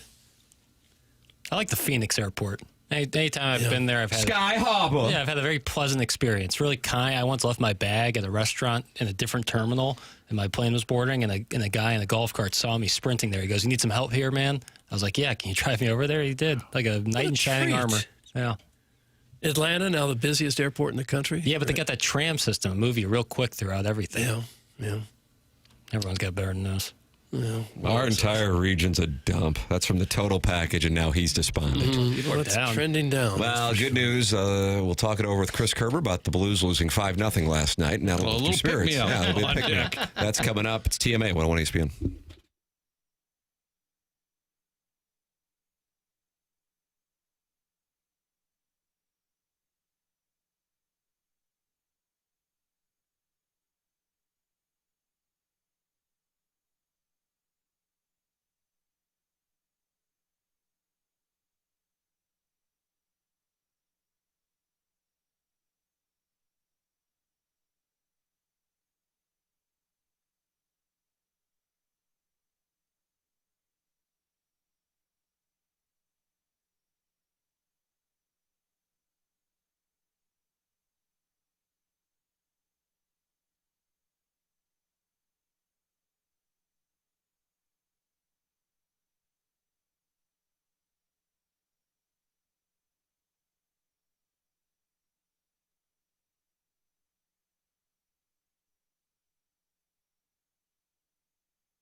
Hey, we tell you all the time about Classic Air Care and the kind of service that you can get from them. How about this review that Victor sent them to them? Eric with Classic Air Care did an outstanding job on a Sunday. In no time, he had our furnace diagnosed. Part was on his truck, and the furnace was blowing warm air. We were super happy and sipped the quality of the work. That was from Victor. Well, that's the thing that Classic Air Care provides you. They've got over 100 vans on the road, and they will get to you within 24 hours. And like Victor said, we got his furnace fixed on a Sunday. They're open 7 days a week with after-hour tech calls. Man, they know that way life happens. They know that when something breaks down, it's going to come across at the time where it feels like the most inconvenient time possible. Well, when that happens, they're there for you. That's why they make sure that they have techs on call, and they've got 24-hour service, and they've got somebody answering those phones every single day for you. The number one thing you can do to keep your HVAC system in top shape, change that air filter. A clean filter means the entire system doesn't have to work so hard to heat the home. You can buy them online at classicaircare.com. But beyond that, professional preventative maintenance is the best way to avoid breakdown. So get them over to the house. You can still have them do a tune-up for the rest of the winter. It's the Classic Air Care Super Tune-Up for that furnace. You can have them come for the spring, too, and make sure that it's ready as the weather starts to turn warmer. But don't forget that if something does go wrong with it, it's not blowing right, it breaks down, they've got you covered, and they can get to you within 24 hours. You can get an appointment online at classicaircare.com, or you can call them. It's Classic Air Care. They've been making people comfortable since 1926.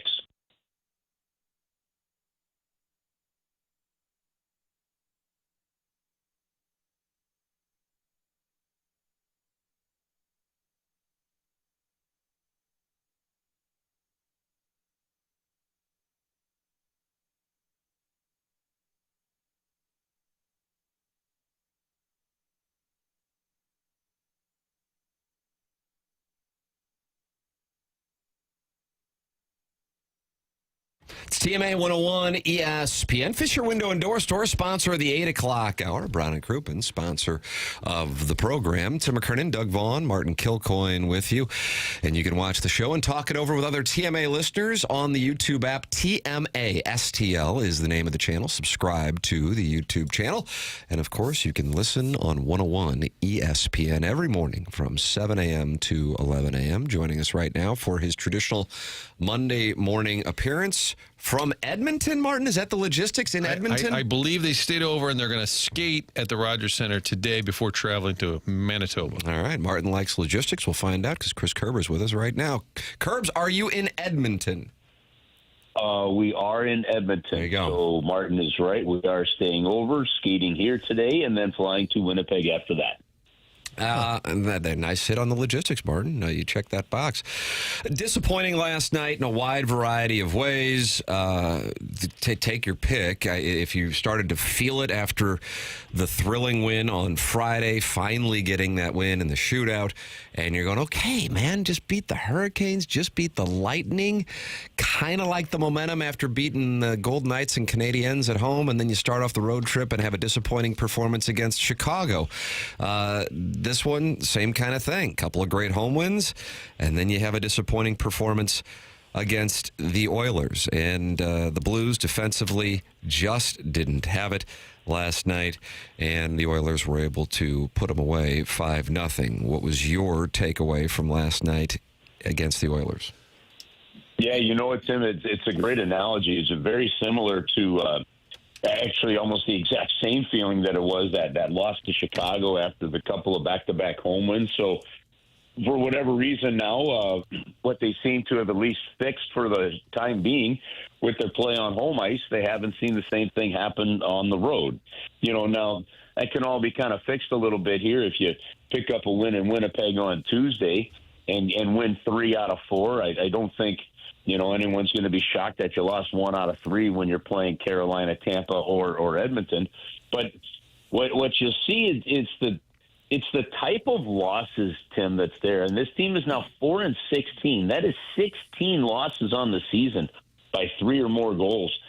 And it's kind of how you lose, to me, is the difference. When you're a team that's that has struggled to find consistency throughout the year, that hasn't had, great offensive performances from most of your top players throughout the entire season, and it's going that way. It's when you lose, when you don't look competitive, and I think that's probably maybe what frustrates a coach and a general manager and stuff even more than the loss itself. And the reason is because they're so process oriented, right? You know, they know that, okay, you play the way you played against Carolina and Tampa. You could play that same way and still lose to McDavid and the Edmonton Oilers, but it's probably not 5-0. It's the style of loss that probably has to have these guys still scratching their head in a big-time way. I apologize if I missed the update, but I haven't seen it anywhere. Was there anything new on the Sundqvist injury? When he left, they were looking like they were really concerned. Yeah, that was scary, man. Yeah, it was kind of scary. Jim Montgomery started his press conference off last night right away with that. He's fine. He did get cut, you know, and it's a deep cut, but it didn't hit any muscle. It didn't go through any. And I saw Oscar actually after the game at the hotel. It didn't go through any muscle. It didn't go through any tendons.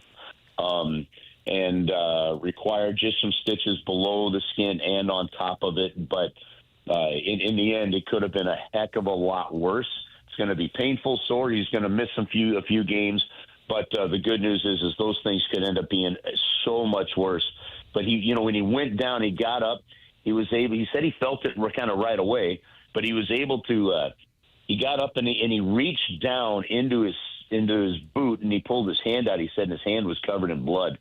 And that's when he kind of went into shock. And then he kind of chuckled with me afterwards. He said it didn't really help that Walker and Parayko then went absolutely nuts when they saw it too. But you could see the concern of their teammates. Ray Borelli quickly into action. You know, these teams are ready for this kind of stuff. And, you know, we've seen, I've seen some cuts over the years, especially in the minor leagues. We had a guy, Eric Belangi, literally cut his wrist, the main artery in his wrist. I mean, those are scary. So you could see Oscar almost fall into shock when he saw the blood on his hand. And they got him off the ice and took care of him really well. So that is the best possible news you can get out of that, where, you know, it hit that the skate came down when Oscar fell and McDavid kind of tried to jump over him just on that part where the blade got below it. Now, Oscar does actually use those he wears the socks that are they're not cut-free socks, but it's made out of the material that's to protect you from the skates. It's not just like normal cloth. TJ Oshie's company makes you know, like neck guards and socks and things like this. And Oscar believes that without a doubt that those socks probably helped him and saved it from being a lot worse. So there's some really good news on what was a scary front. In a lot of these blowouts, it's Binnington who's had to kind of wear it, and it's pretty clear. Like, they just don't seem to play as well defensively when he's in net. I'm sure he hasn't been perfect. He would probably tell you that. But what do you make of that? How do you wrap your head around it? If you're a coaching staff, I don't even know how you address that. But it's like, hey, when Binnington plays, we got to do better. But it does seem to be a big drop off. It does, Martin, and sometimes it can be the opponent, you know that's been in there. But yeah, he's been the one that's kind of, as you said, had to wear, you know, more of these losses than Hofer has. And now I think Hofer is playing better than Jordan right now. But, you know, I'm looking at, again, I keep going back. I'll go back to that Colorado game as one of the best examples of it. And then we saw it again last night. You know, the first 4 games in that Colorado blowout, you know, a couple weeks ago, he made the save on each of the first 4 pucks, you know, and then the rebounds, you know, were put in. And then you look at it again, and there's another great save. And then, you know, but the guy got away from Cam Fowler and scores on it. So I don't know how to explain it. I really don't. I think there's no doubt that Jordan would tell you that he thinks that there can be better, more consistent play in his game. But the play in front of them, the level of compete, you know, and I talked to a couple guys last night that were not in the game, you know, one with the Blues and one that was not part of the Blues, is not part of the Blues team. And even there, they're kind of scratching their head like, man, it just feels like they're just hanging them out to dry. And you know that's not an intentional thing in any way. You know, whether it's they've seen Binnington make some huge saves, just they think, okay, he's going to be fine, he's going to get it done. I don't know, but the one thing that just did not exist last night was that same net front battle defensively in front of him that we saw in the previous couple games with Hofer. So I'm with you on the same thing. And Joe and I talked about it for the podcast after the game. Like, I mean, it's a baffling season on that front, especially when it comes to Jordan Bennington, because I'm the one sitting here not at all concerned about the Olympic side of it for him, when he gets in front of Team Canada. And I think what you're going to see is that the numbers for him this year are really reflective of the team play more so than they are his individual play. I think the Olympics are going to bear that out. Do you sense that he's getting frustrated with it all, with the season that's really not gone well at all? He's a proud guy. He's had so much success in the past.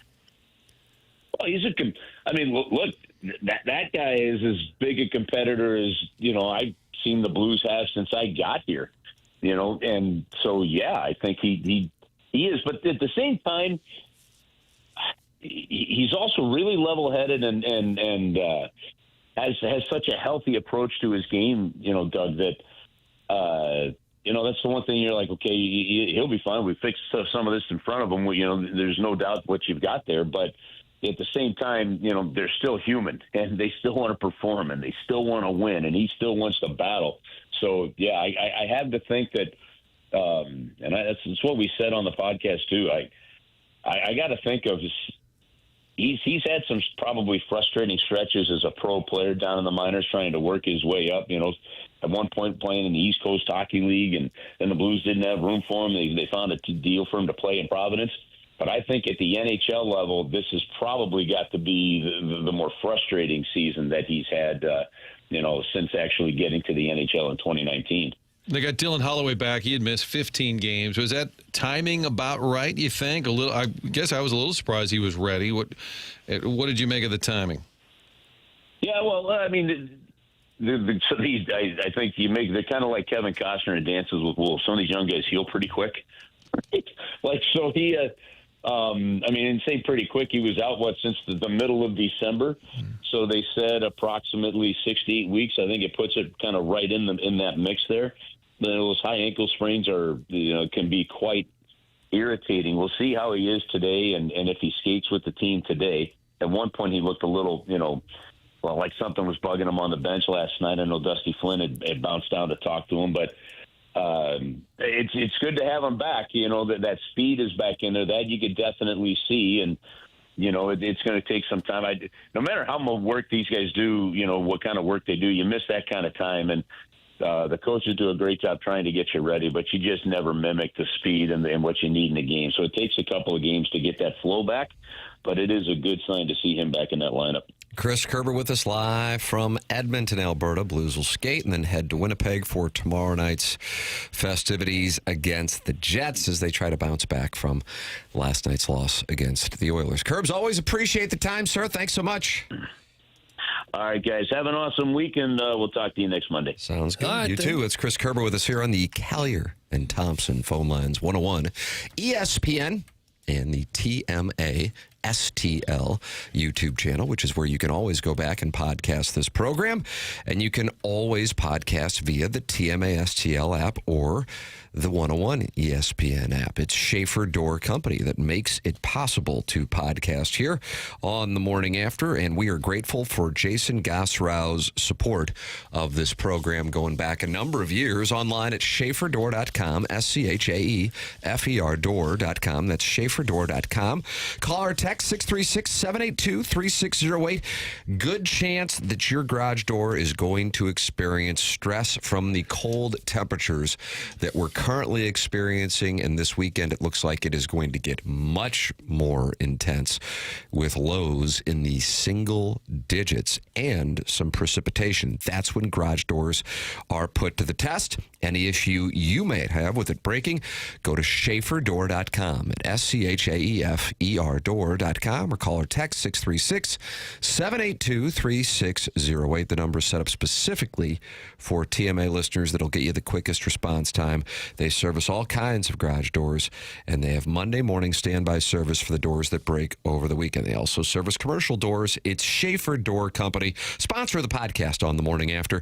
Go to schaeferdoor.com or call or text 636-782-3608. Schaefer Door, a CHI overhead door dealer. We have breaking news in the NFL, and we will share that with you on the other side of the break. It's TMA 101 ESPN.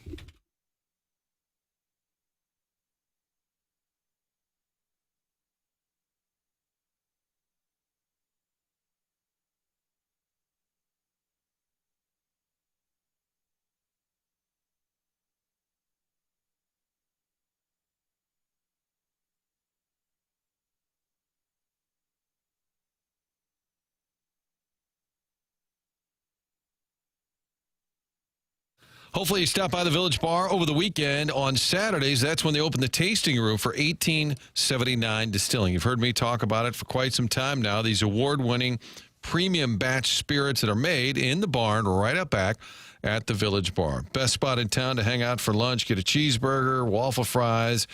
Economically, it's a great deal, but also it's fun, festive when the games are on, just meeting friends for lunch or happy hour. The Village Bar has been a staple for decades, and along the way, they added the 1879 Distilling, making Red Barn vodka, 1879 rye, 1879 bourbon. Really is a difference, and you can taste that difference when ordering your drink. Ask for it at restaurants around town or grocery stores. Make sure they know you're looking to sample 1879, and on Saturdays, noon to 5, that's when they open up the tasting room. It's connected to the Village Bar.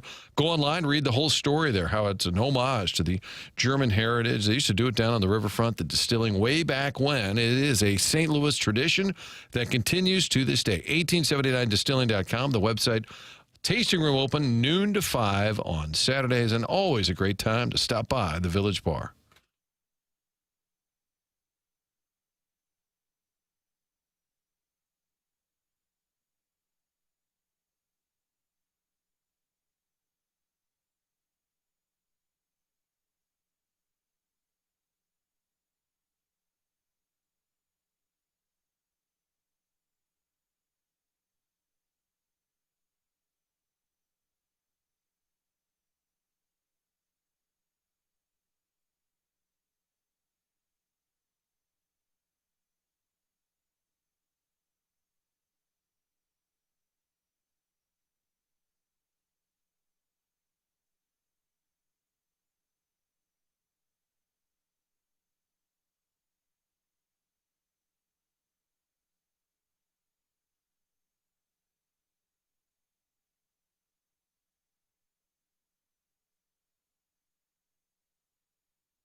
So what do we got going on here? I don't know what this is.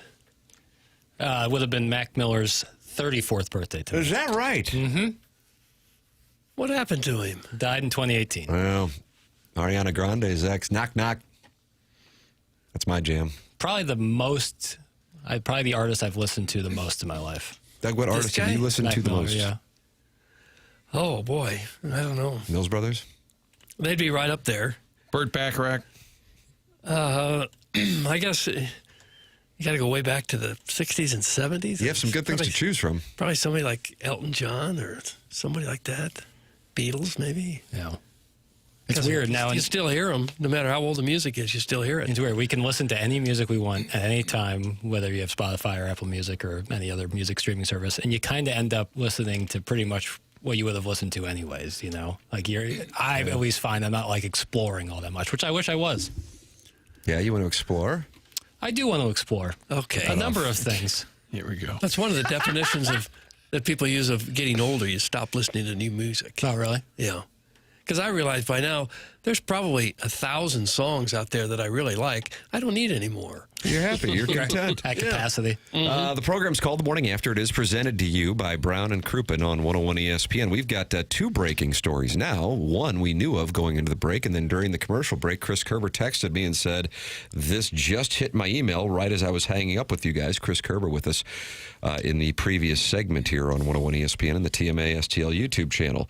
The Blues have fired Springfield Thunderbirds coach Steve Konowalchuk and have put Steve Ott in charge in Springfield. So Ott replaces Steve Konowalchuk, who has been relieved of his duties. So Doug and I were talking it over with Kerber, or I was texting with him, and we were interacting together, and they let Konowalchuk know about 30 minutes ago, Kerber said, and we were wondering what, the reasoning is here. Is, some people certainly critical of Steve Ott, in charge of the power play, hasn't been thriving.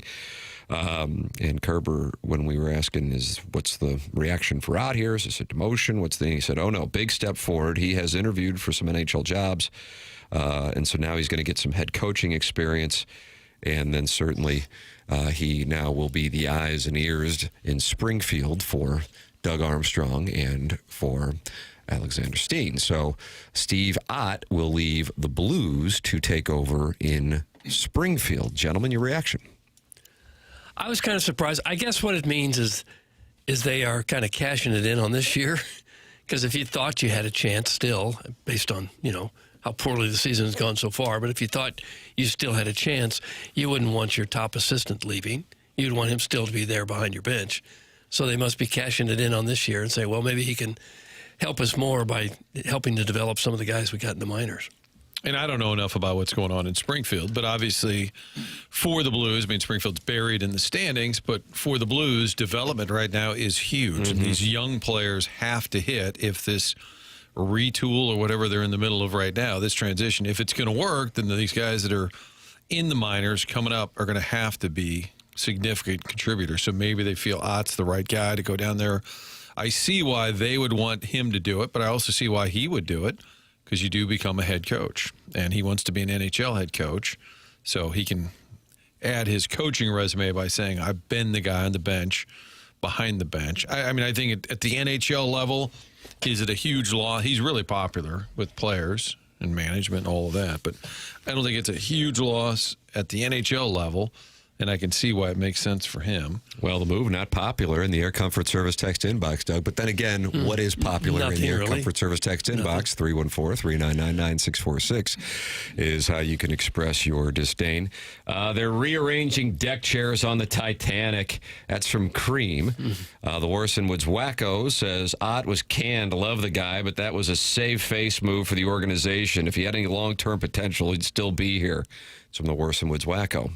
So like a demotion. Yeah, I didn't see it that way, but that's how some people are reading it. Like if you were frustrated with his role here, then you got to find a spot for him. Ali Doesn't Know says, I would think Otter on the big club's better than being a minor league head coach. He wants to be a head coach. Yeah. And so the getting head coach experience is what Chris Kerber said this is about. I would think being considered a top-notch assistant at the NHL level is probably an easier way to become an NHL head coach than a head coach in the minors. And you could also argue, who cares about his future? What's best for the team? Mm-hmm. You can't just do it because he wants to become a head coach. There has to be some rationale that this makes us better or this helps us in some way. But it'd be interesting to know if behind the scenes if there was more to it. I don't know. That's how it's being interpreted. I do know he wants to be a head coach. He is really popular with management. So maybe they felt they needed to make a change at Springfield. They're buried in the standings, and that he was the best fit. And the other breaking story, this one that we knew about going into our commercial break and where I was headed before the Steve Ott news, is the Buffalo Bills have fired head coach Sean McDermott after the season came to a conclusion on Saturday night in Denver. Bills GM Brandon Beane is being retained, and he will lead the team's search for a new coach. McDermott leaves Buffalo with a 98-50 record, Doug, so he was almost winning at a 67% clip. Not good enough. And 8-8 in the postseason. He won 5 consecutive AFC East titles from 2020 to 2024, finishing second behind the Patriots this season.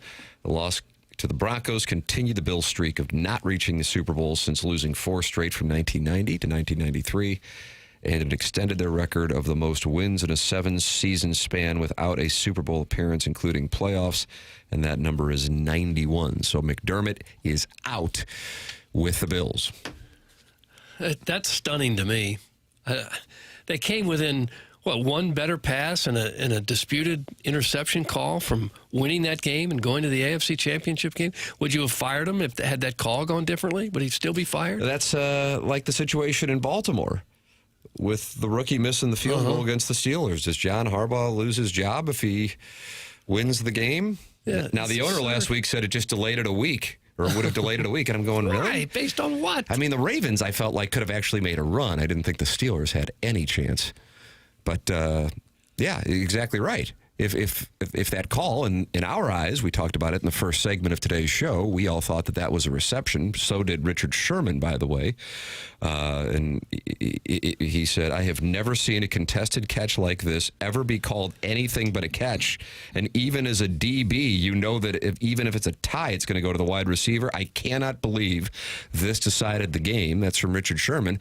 And now it's decided whether or not Sean McDermott keeps his job. I can't believe that. His record's 98-50 in a league that prides itself on parity. He gets it done almost every year. 5 straight division titles, and you fire the guy? You cannot lose games in the NFL and still win. No, you can't. And they point to an 8-8 mark in the postseason. That's not bad. You're going against the other top teams in the league. You're winning half of those too. It's clearly a knee-jerk reaction. And over the weekend, there's always coaching decisions. We talked about Ben Johnson. You're always looking at a coach in that game. Were you ever yelling at the team, oh, my God, McDermott, you bonehead? There was nothing jarring this weekend from my standpoint. If anything, when he called the timeout to make the officials at least look at that play, I thought that was smart. It might be they look at New England, now they got it going again with Vrabel and Drake May, and they're saying in Buffalo, boy, we had a window here without Belichick and Brady, and we still didn't get over the hump. They may believe that it's just not going to change. But as always, who do you got in mind? It seems in the NFL they fire coaches, and then they kind of go, okay, now what? Mm-hmm. They don't seem to ever have a great plan in mind, and every team interviews like the same 3 or 4 guys. Oh. Every team. Oh, and and they all interview the fired coach. So Atlanta's new coach is the guy who got fired in Cleveland. Buffalo will probably interview a couple of coaches who got fired somewhere else. Bunch of texts coming in saying Mike Tomlin will be the guy in Buffalo, Martin. That's interesting. You didn't hear his name at all. Everybody talked about him going right to TV. You didn't hear his name attached to anything last week. Guys, is it too late for the Battlehawks to fire Ricky Prohl and bring in Sean McDermott? Doug, do you think he would like to come in? If they lose their first game, in my mind, he ought to be out. What, you want me fired? I'm like, well, if we could get Sean McDermott, sure. Still a great night. I'd be surprised if Tomlin comes back right away. I think he could have coached as long as he wanted to in Pittsburgh. So why would he leave there to go somewhere else? I don't think that'll happen. I would love to hear the Buffalo explanation. It's probably going to be that we just didn't get over the hump and we just feel we're kind of stuck. I think, and they probably wouldn't admit it, I think New England kind of turning it around quickly and now having a little bit of success probably sticks out to them. It's what you're going to have in college football with Cignetti turning Indiana around. It's going to be, look, if we can just find our Mike Vrabel, if we can just find our Kurt Cignetti, and so you're chasing that high that obviously can only happen in one particular city. Guys, Tomlin's still under contract. They would have to trade him. That's from Major Stronzo. Doug Major Stronzo. Yeah, well, they can work that out. He's going anywhere. Guys, it's time for Drinkwitz to start some rumors and get a couple million more from Mizzou. Dino Bravo says, Doug, do you think you like Drinkwitz to? Yeah, he'll get a little bonus, especially with Steve Ott going down to the minors. He'll be rumored for that job as well. Another couple of years. He gets a bonus because the Bills have an opening. Yeah. Oh gosh, what a stupid Can I give you move. my starting lineup? No, I don't want to hear yours. Wouldn't you just be stunned if you're McDermott? Yeah, I was just going to say, if you're him and you're walking into the building, you're starting to think about next season, as tough as that, you probably take Sunday off and then get back to work Monday, Tuesday, and sorry, you're out. There were some who thought his passionate speech following that game was more of a plea for his job. The I'm standing up for the people of Buffalo. We played it earlier. Jackson, can you play this? This was something that again, it's social media, but people thought, okay, this is his last stand to try to keep the Bills, to keep him from firing him. They're moving into that new building. They may want to make the change. So he's making a plea with this post-game comment. It's hard for me to, and I've had a chance to look at, it's hard for me to understand why it was ruled the way it was ruled. And if it is ruled that way, then why wasn't it slowed down? Just to make sure that we have this right. That would have made a lot of sense to me, to make sure that we have this thing right, because that's a pivotal play in the game where we have the ball at the 20, maybe kicking a game-winning field goal right there. So I'll just leave it at that. But I'm saying it because I'm standing up for Buffalo, damn it. I'm standing up for us. Because what went on is not how it should go down, in my estimation. That play, these guys spent 3 hours out there playing football, pouring their guts out, to not even say, hey, let's just slow this thing down. That's why I'm bothered. There you go. Okay. I don't think he's standing there saying, okay. I think it's an easy thing to say in retrospect. Right. But I'm saying it was said on Saturday. That's what I'm saying. And because it wasn't even crossing my mind that he would get fired. Right. That were people in the moment thought he knows he might lose his job, and so that's his way to try to rally fans to his side by going after the officials. Yeah, no, okay, I believe people might have said that Saturday. I don't believe that he's thinking in that moment, all right, how do I scramble here and defend? I just think in that moment he's so upset about the game and the loss. Maybe not. They were 12-5 this year. 23 teams won fewer games than that. So I assume by that logic they should probably all be fired. And if not for one controversial call, they're playing in the AFC Championship game. 2 wins away from winning the Super Bowl. And you're going to fire a guy with a long track record of success. They're probably just going to say, it got a little stale. He did a great job. We're looking to freshen up, try something new direction, and maybe the new building is a factor. But they'll probably just say he did a great job. We just couldn't get over the hump. We're looking to find somebody that gets us to the next level. But who is that coach? Curb Stomp texting into the program. I bet Harbaugh wishes he didn't sign with the Giants. He could have went to the Bills and had Josh Allen. That is from Curb Stomp. Didn't he get $100 million from the Giants? And the knock on Harbaugh, though, is not winning in the playoffs. Yeah. Although he does have a Super Bowl title. Yes. But the knock on Harbaugh is he doesn't win in the playoffs. You got to win it every year. Particularly with Lamar Jackson, the pairing of those two. Doug, could you tell me, if you would, about Mark Milton? Because I got him as the STL tax lawyer. Right. Well, that's exactly who he is. And maybe he could help some of these guys who are getting fired and, making a ton of money, don't know what the tax implications of all that is. I don't know either. Milton knows it all, and he really specializes in helping you if you've got tax problems, such as tax liens or bank levies, wage garnishments. Maybe you're even facing IRS criminal investigation. If so, that's a real important thing that you need to get taken care of, because the godforsaken tax man is coming after you. Mark Milton is at stltaxlawyer.com. He provides a local and holistic approach to tax resolution. Don't be sucked into the out-of-town tax resolution groups you hear about on TV and the radio. Mark started his legal career with the Department of Justice in Washington, and he actually represented the IRS in tax cases throughout the country and received the DOJ's Outstanding Trial Attorney Award. This is one of the best guys in the entire country, and now he's right here in St. Louis helping individuals and small businesses solve their tax problems. So you got any kind of IRS issue at all, this is the guy you want on your side. He's Mark Milton at STLtaxlawyer.com. You'll be saying, no, I am not guilty. I am with Milty. Remember, the choice of a lawyer is an important decision and should not be based solely on advertisements. Well, Chairman Kurt with a data point. Only 2 coaches since 1977 have won their first Super Bowl after having been on the job for 5+ years. Bill Cowher and Andy Reid. Doug, fun facts for no and tell. Bill Cowher in his 14th year, Andy Reid in his 7th. Okay. So they were given some time to get it done. There's got to be something else at play there. Either he clashed with the owner or Well, there was a scathing couple of years ago, and it was a Buffalo reporter did it like a scathing takedown of how McDermott ran the building and that it was unpleasant. And there was, I think with NFL teams and coaches, you can find a lot of paranoid coaches who have too many rules, overly strict. But I remember that. I have no idea if that persisted. But it was a big thing a few years ago that it was supposedly exposing the culture there. Maybe it's gotten better. Maybe it still exists. I just think owners now are looking at it. I mean, LaFleur is apparently not getting fired in Green Bay, but the reason he would, despite them basically being playoff regulars, is they don't win in the postseason. Yeah. That's all that matters right now. You're welcome to give your thoughts. 314-399-9646. That's how you can text into the program, and you can call in the Callier and Thompson phone lines, 314-974-0101. With today being a holiday, we may not have as much competition for the Design Air Heating and Cooling email of the day, but the point still counts the same. Email in the morning after at InsideSTL.com. That is coming your way at 9:45 on the Stiefel dossier. And then we will have Gabe DeArmond coming up on the other side of our commercial break. The Colonel joining us next. This is TMA 101 ESPN.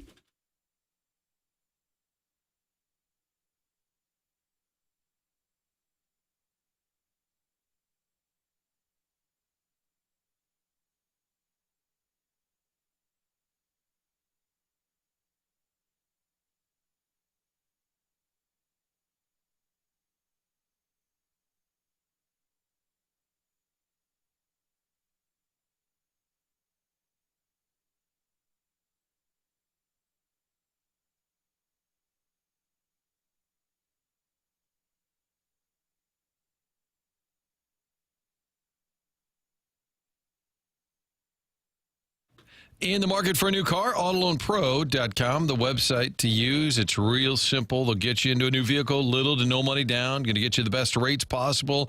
They're working with over 50 different lenders, so AutoLoan Pro can get it done. And it doesn't matter what the situation or circumstances, little to no money down, best rate possible despite whatever hiccups you may have had along the way. They know that financing gets complicated, especially if there's a situation on your credit report. AutoLoan Pro gets you back on track and get you into that new vehicle. They are part of the Lita family.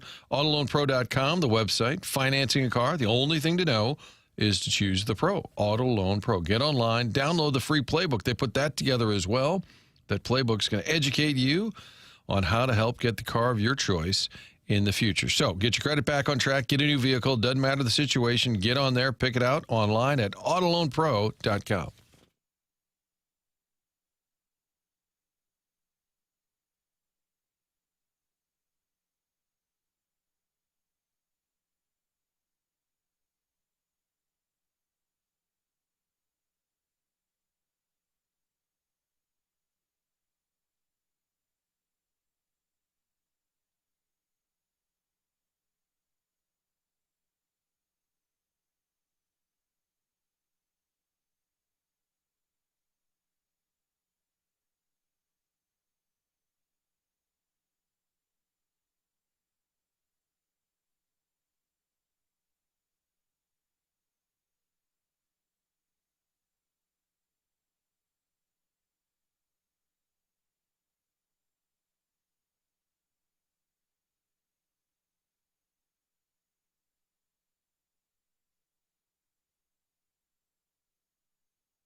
This is Jackson with the Sports Center update brought to you by Saliga Heating and Cooling. We got the College Football Playoff National Championship right here on 101 ESPN this evening with Indiana taking Miami. Pre-game at 5:30, kickoff at 6:30 right here on 101 ESPN. That was another Sports Center update brought to you by Saliga Heating and Cooling, a Daikin heating and air conditioning dealer.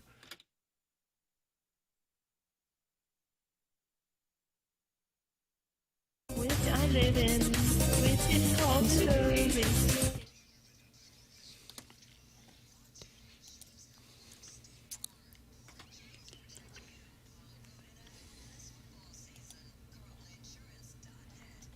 Which is called service. It is called service. Surrey's where I live. 2 home games this week, Doug. Gotta get them. Oh, can I just enjoy the music for a moment? I'm sorry. Missouri. Missouri. Gosh, that's good stuff. And it's so attached to Gabe that I'm sure that whenever people hear that in Columbia, they look around for him. Morning, Colonel. What's going on? How you guys doing? We're good. What about yourself? What's going on with you? Just another day. It's 12 degrees. Everything's wonderful. Are you fired up for this evening's festivities? The national title game? That's right. I kind of forgot, honestly, most of the week that it was being played tonight. Like, I'll watch it. I'm interested. I hope Indiana wins, but college football is so messed up. Like, it's been free agency for 2.5 weeks. I forgot there was still a game.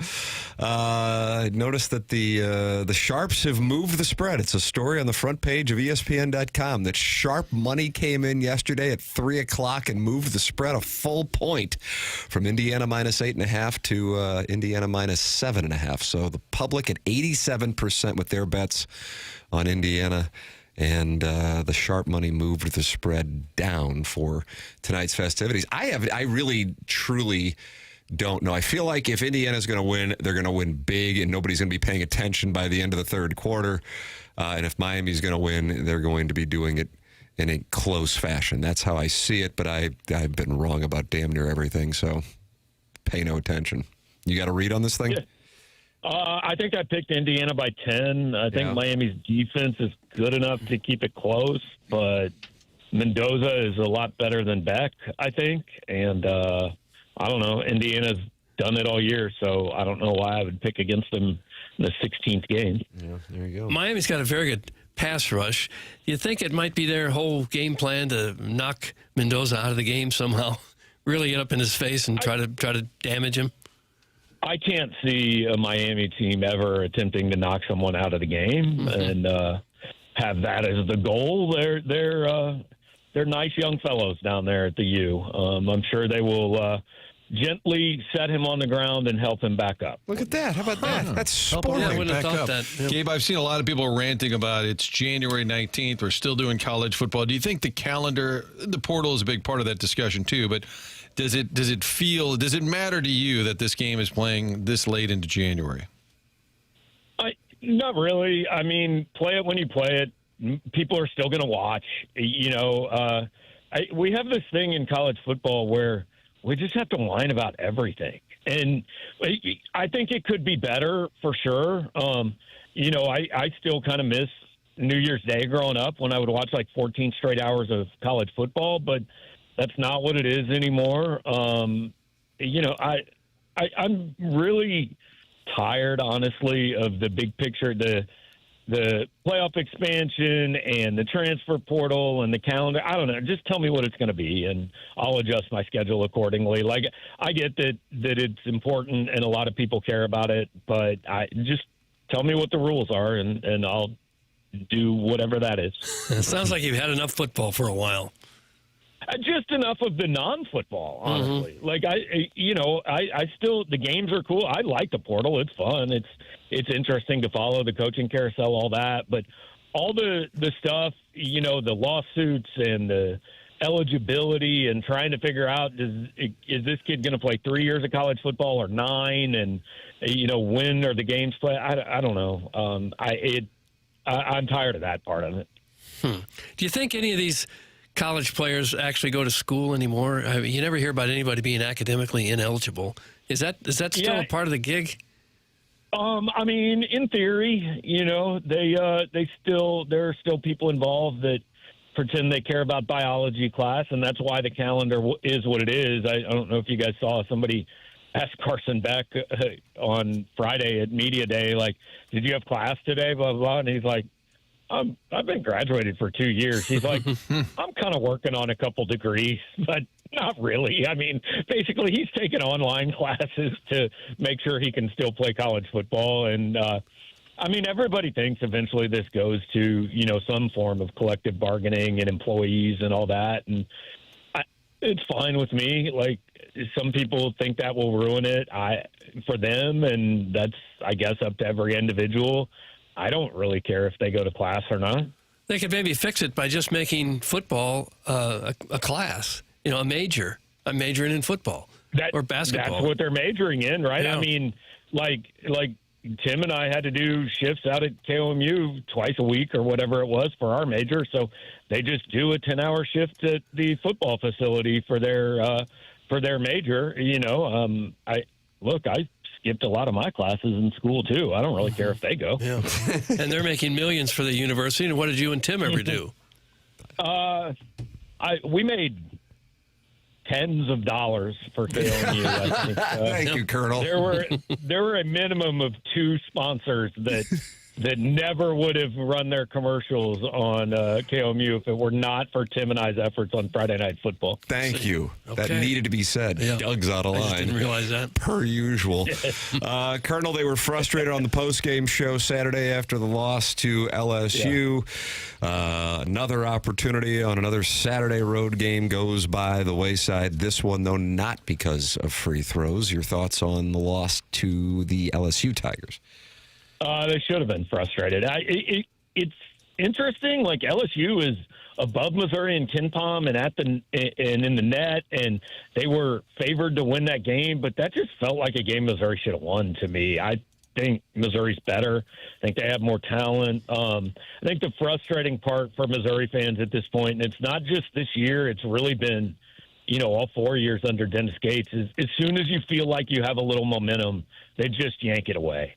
You go from NCAA tournament in year 1 to losing to Princeton in 0-19. Then you beat 3 top 5 teams and you collapse down the stretch and lose to Drake. And now you go start with wins over Florida and Kentucky, and you think, hey, we got something going. And then you drop 2 games on the road to teams you should beat. So I understand the frustration, but it's also like, hey, this is a mediocre basketball team. This is what it's going to be. They're going to live around the bubble all year. There are going to be some days you think they're on the right side of it, and some days you think they're on the wrong side of it, and we'll get to the end of the season and see where they end up. Then I've got Georgia tomorrow night. Georgia ranked 21st. That'd be a tough game. Georgia's good. It's like, I think and I'm guilty of this too. Like, we do the uniform bias and college basketball. I mean, Missouri fans think this program should be something in the SEC that honestly it's never been. And I think, well, Georgia, they're not any good at basketball. They're actually pretty good this year. But, like, I look at that as a game, even though I know Georgia's probably a better team and probably going to be favored, like, I feel like Missouri should win this game because it's at home. And I just think Missouri should be better than Georgia, even if they aren't. But this is a big, like, they need to go 2-0 this week. They've got Georgia and Oklahoma at home. We've seen what road games are in this league. Like, most teams are losing them. So you figure you need to go like 8-1 at home and then steal 2 or 3 on the road to make the tournament. Gabe DeArmond, brought to you by James Carlton of the Carlton State Farm Insurance Agency, giving us his thoughts both on Missouri football and Missouri basketball every Monday and Friday here on the Morning After. Colonel, always appreciate the time, sir. Thanks so much. All right, guys, have a good one. That's Gabe DeArmond with us here on the Morning After in our 9 o'clock hour, which is brought to you by Mark Hanna of Evergreen Wealth Strategies, online at evergreen-ws.com. designair.com. That's Mark Hanna, sponsor of the 9 o'clock hour. And in the 9 o'clock hour, here in about a half hour, the Design Air Heating and Cooling email today. Only 10 emails left in the month of January. And somebody is going to win a $10,000 HVAC system from Seth Goldcamp and his team. Doug, you know something about Design Air. You know something about the bold and daring Adam. Well, yeah. I'm not sure. I don't think Adam's ever been to my house. I think Larry the Silver Fox, perhaps he has. There's also the very helpful Anthony. Don't sleep on him. But whoever you get from Design Air, they're going to know what they're doing. This is a company that's been around a long, long time, since 1904. That's when the company started here in St. Louis, and here they are now, 122 years later, still thriving and still the name that needs to come to mind if your furnace has a problem. It's going to get really cold here the next few days. If your furnace can't handle it, you got to reach out to Design Air, and Seth will get one of those guys out there to get you taken care of. They believe in honest work, too. They're never going to try to sell you something they don't need. Whether you're dealing with the cold or the heat, they have got your back with dependable service and no-pressure solutions at Design Air Heating and Cooling. Their website is designairservice.com. Give them a call. Schedule your service today. Design Air, comfort you can count on since 1904 and home with a handsome repairman. There it is. Design Air Heating and Cooling email today, coming up on the program at 9:45. That's on the Stiefel dossier. Now, coming up, we will hear from Bill DeWitt on the Cardinals and what he would not call a rebuild as he addressed the media at the winter warm-up. You will hear from the Cardinal owner next on TMA 101 ESPN.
Not necessarily, but maybe here in the next few years.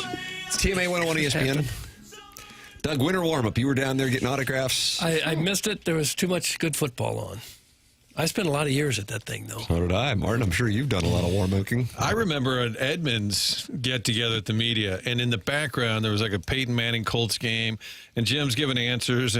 Yeah, Martin, what happened in the game? He interrupts his own thought because all they cared about was the football playoffs. They moved it to Busch Stadium in recent years, and God, it would have to. I know there's parts of it it's indoors, but you're still walking around the concourse. It had to be cold as. I thought it was Ballpark Village. Well, they have some events at Ballpark Village, but a lot of the stations are still set up over at Busch Stadium, and man, it could be cold. I bet. But it's baseball, Doug. It'll warm your heart. Sure it will. Here is, well, Jackson, you cut all the odds. This Jack, I was saying this in the commercial break. He comes in on Sundays. I texted him yesterday, and I said, hey, I don't know if you watched any of the DeWitt family press conference, but there's some good stuff in there. And he goes, yeah, I was already in at the station earlier today. And I go, look at this effing guy. Look at this effing guy. I come in, you come in on a Sunday, especially on a busy sports weekend, it makes your Monday morning a lot easier. And it's you come in for 45 minutes on a Sunday, can make a world of difference come, daybreak on Monday. This is a little champion right here, and I want everybody to know it. I had no idea you did that. Yeah, it's just a way to make it a little easier. I would think with technology being where it is, you could do some of this stuff at home. Cutting audio is best done here. I could, Cutting audio is best in theory, done here. do it at home, but it's just best. And I live pretty close, so it's not bad. All right, Papers. Whatever you think is best, you set it up for us. Well, I think the build-rebuild thing is of the most interest. So here's Bill DeWitt Jr. talking about the outlook for 2026. Heinz a draft into. Yep. Well,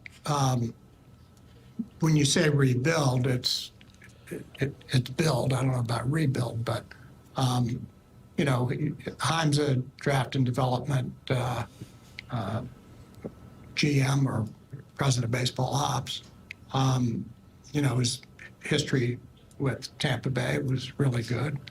The Red Sox made some great moves there, and we're on the same page with what he plans to do, which is build, don't give up draft choices, try to accumulate draft choices. And, it could take some time, hopefully not long. And, we're excited. Our system's good. I mean, I'm sure you guys read Baseball America. They had us #1. Not advocating and saying that's true, but they did. But we do have a good system. Got some good young players coming, so it's exciting. So he said it's a build, not a rebuild. God, I swear I heard a clip where he said the word rebuild, and obviously not in that clip there, but and maybe it doesn't matter. It doesn't matter. Same thing. But it's interesting if they finally say it, because they've been, I think, trying to avoid saying that. Now, the Baseball America ranking, a lot of that has been tilted by Liam Doyle, J.J. Weatherholt. You're picking in the top 10 the last couple of years. That's helped. But I would hope that they're on board with Chaim Bloom's plan because they hired him. I mean, I would think it's kind of a collective. How much do we like this guy? We hired him. And when he's shipping $31 million off to pay Nolan Arenado to play somewhere else, that's got to go through the ownership, doesn't it? Yeah. Oh, yeah. All the and Chaim Bloom has said with each of these transactions, Contreras and Gray and then Arenado, he was appreciative that ownership signed off on the money. Now, somebody, Martin, did you watch the whole thing too? By chance? Did not. I don't recall who asked this question, but I really liked the question because I think it's an important question to ask. Bill DeWitt Jr., do you know his age off the top? I'm going to say he's mid-80s. 84, okay. Thank you. Was asked the state of his role with the ownership, the state of the ownership, and any transition to his son, who joined him at the press conference, and here is what he had to say.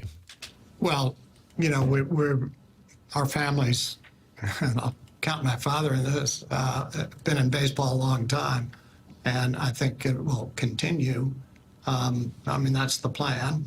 Obviously, I'm getting to an age where I'm not going to be around forever. Bill III is at a perfect age to continue on for a long time.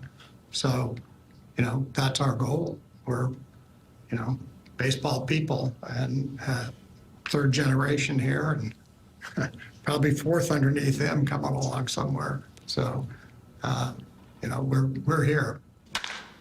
It's Bill DeWitt Jr. I think there's a grandson who's in Mr. DeWitt's grandson who's in the scouting department. I think that's what he was loosely referencing there. Should that be the slogan for the 2026 Cardinals? We're here. Yeah, we're here. Well, I hope they're still here. I'll give a shout out to the DeWitts. They've been fabulous owners for a long time. They've run on a couple rough years here lately, but they've done a great job as stewards of this franchise. You've said enough to get your rights holder married. Okay, well, that's what I was going for. If you ever met the DeWitts, they're wonderful people. They're very nice people. They've done great work with the Cardinals over the years.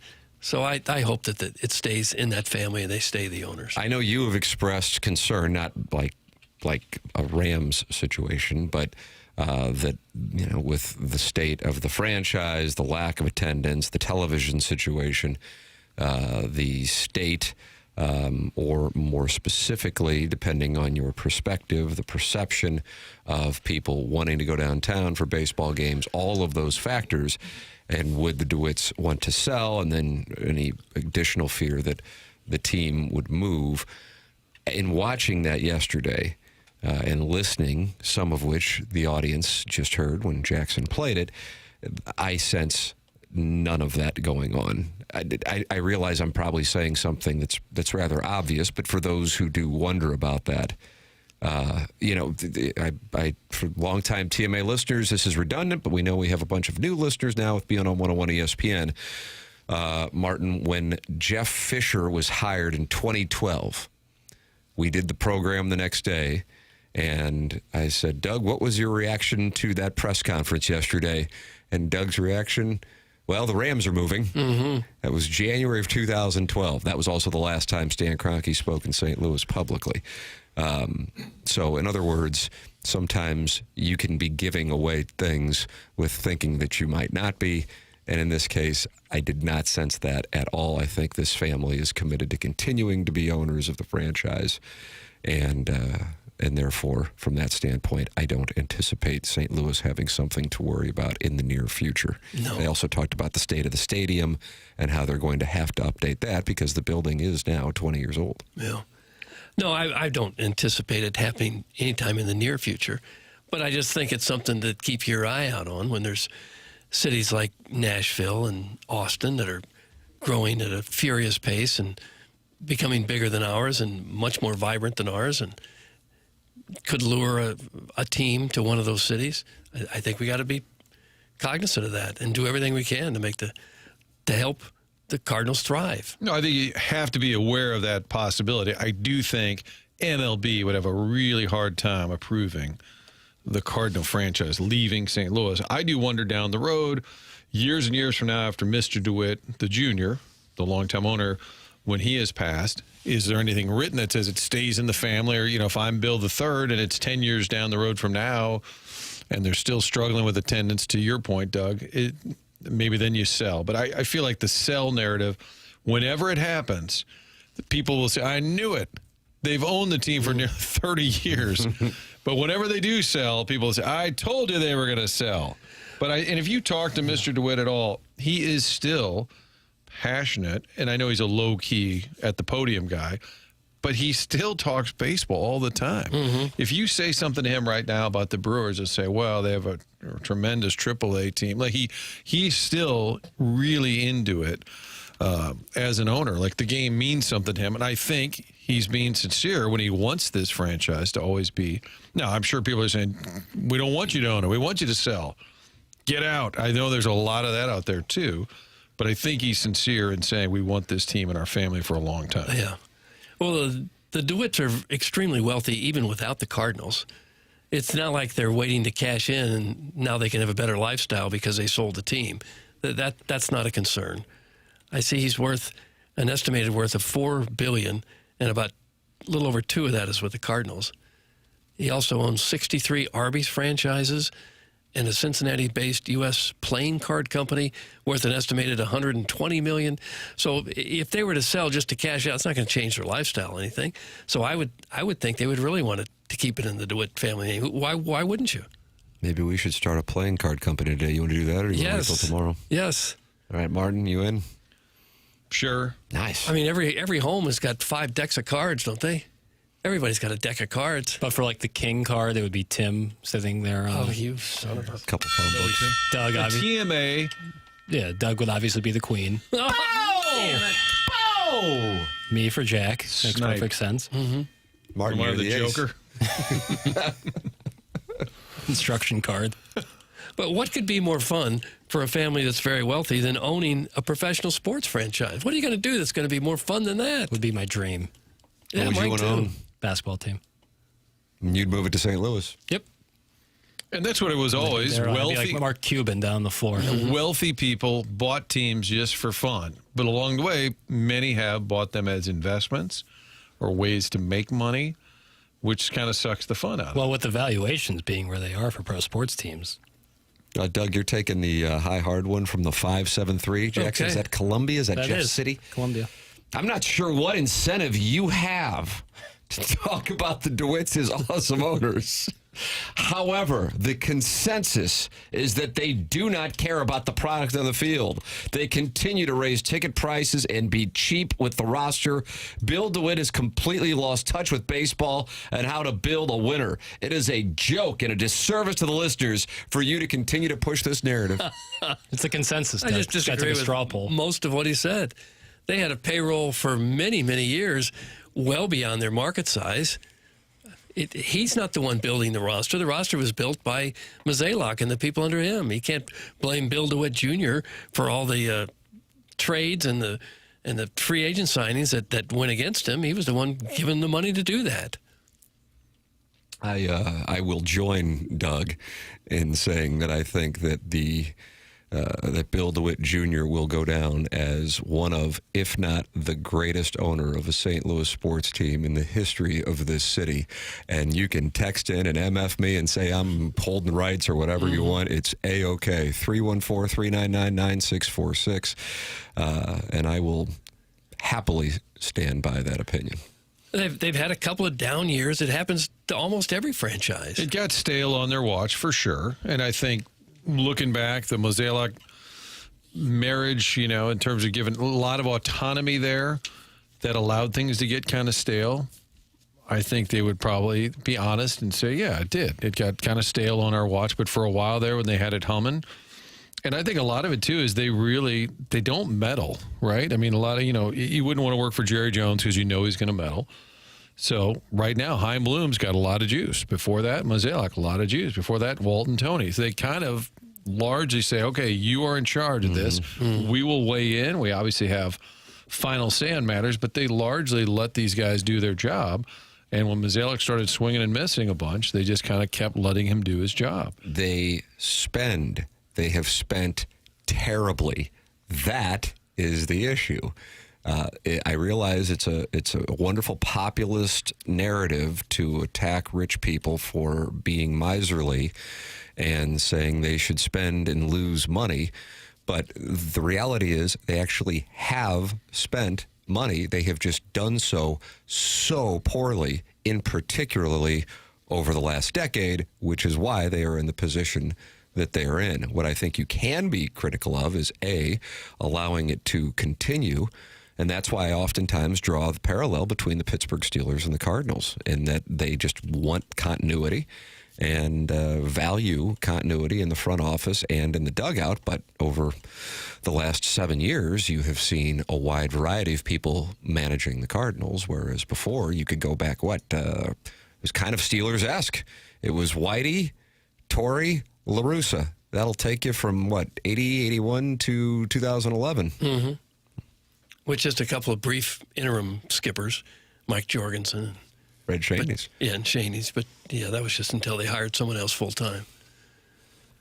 Yeah, we got spoiled. They were so good for so long that now, as soon as a team has a hiccup here for a couple of years, everyone wants to blame the owner. I don't get it. Tim is a freaking nut hugger. Sell the team and bring in a WNBA. That's from the 314. Median this town soft. Oh, gosh. So they want to swap the Cardinals for the WNBA. Are they in a lockout papers? Are we in a lockout right I think now? they're on the doorstep of it. Okay. Okay, so we don't want a WNBA team instead of the Cardinals. Not just in addition to. This guy wants the Cardinals out and a WNBA team in. I'll probably stick with the Redbirds. You're going to stick with the Redbirds there? Yeah, and a bold play on my part. Look at you. Wow, nobody saw that coming. Yeah. Picking an MLB franchise in your town over the WNBA. I keep you on your toes. I've said this before about, and maybe it is wealth envy, whatever, if the Cardinals put out their all of their papers, the books were open, wide open, and after all the expenses, everybody's paid. Let's say they made $40 million last year, or $50 million last year, whatever it is. People are like, made $40, $50 million, must be nice. But a pitcher can make $35 million and have an ERA of 4.5. Nobody cares. No. Third baseman can hit .210 and make $35 million. Nobody cares. Well, I think people care. Well, but I mean about the money. They don't blame them. It doesn't bother them. Right. That a player could make a ton of money and underproduce, but if the franchise made 20 or 30 or 40 million, they'd be like, I knew it. I knew it. They're running a profit. Damn them. That's the part I don't understand. Now, you want them to be better at the business of baseball, picking the players, spending money properly, of course. But I think if they make money, fine. Who cares? For the record, I maybe this will surprise some people, but this is not unique to St. Louis, specifically to the sport of baseball. There are Yankees fans complaining that the Steinbrenners aren't spending money right now. I gather there are a healthy percentage of fans across baseball, because there is no cap, that want every owner to go Steve Cohen and just go, okay, I'm going to lose $250 million, but I want to bring a world championship in. And since you're a billionaire, you can afford to lose that money. So who cares? And I mean, that's wonderful that Steve Cohen does that, but usually people aren't going to operate that way. So, until you find a Steve Cohen who's willing to do that, you're in a spot where most of the people who own these franchises now, as opposed to however many years ago you would go back where they were family businesses, they run them like they're other businesses that allowed them to accumulate as much wealth as they now have to be in a position to buy an entity that is going to be at least $1 billion, and in many cases, multiple $1 billion. And so they are run like a business. And most businesses gear toward profit. Damn them.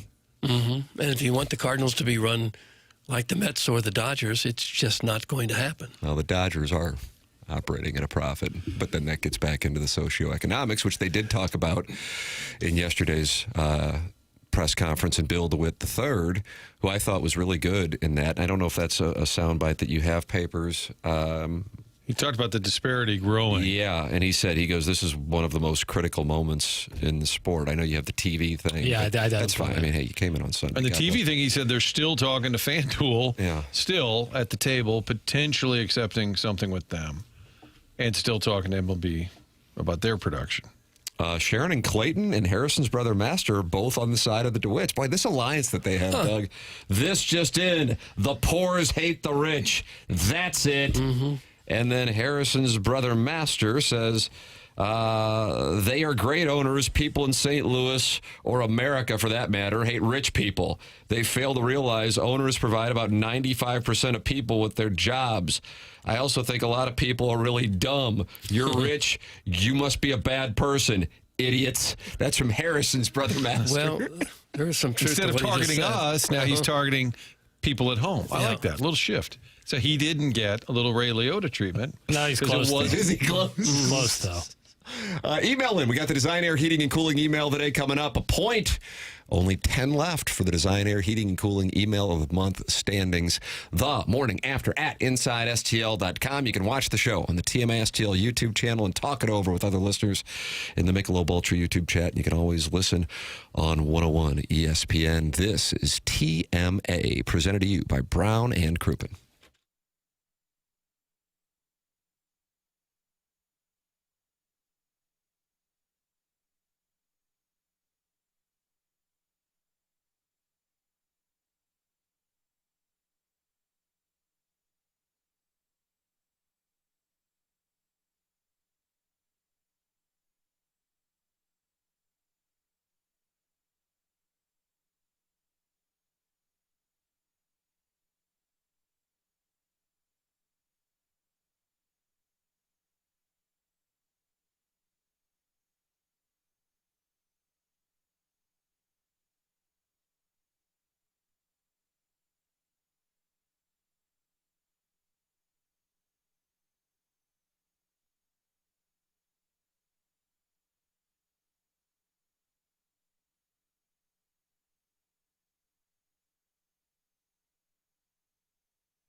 Like, is this Miley Mile?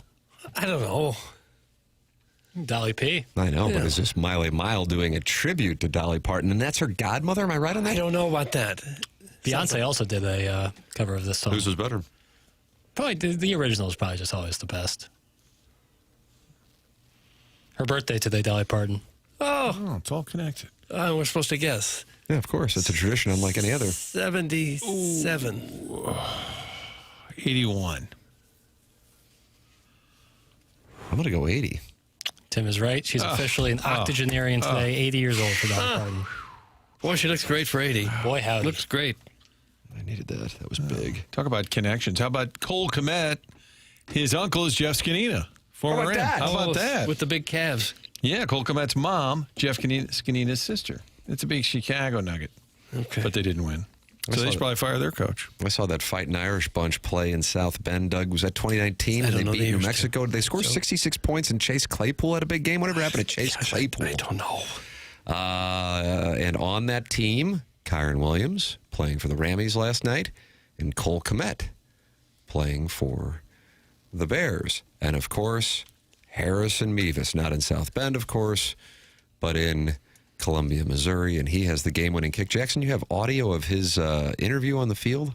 Yeah, so it's thought to be that he might have dropped a curse word during it. No, not a Missouri Tiger. So in the I guess in the truck, I think they scrambled his response because it's pure gibberish. Oh, yeah, I heard that. I said, But I'll let people decide for themselves. Here's the thicker kicker following his game-winning field goal. Pre-game, and you said, I'm used to these elements. This is backyard football. What was it like in that moment?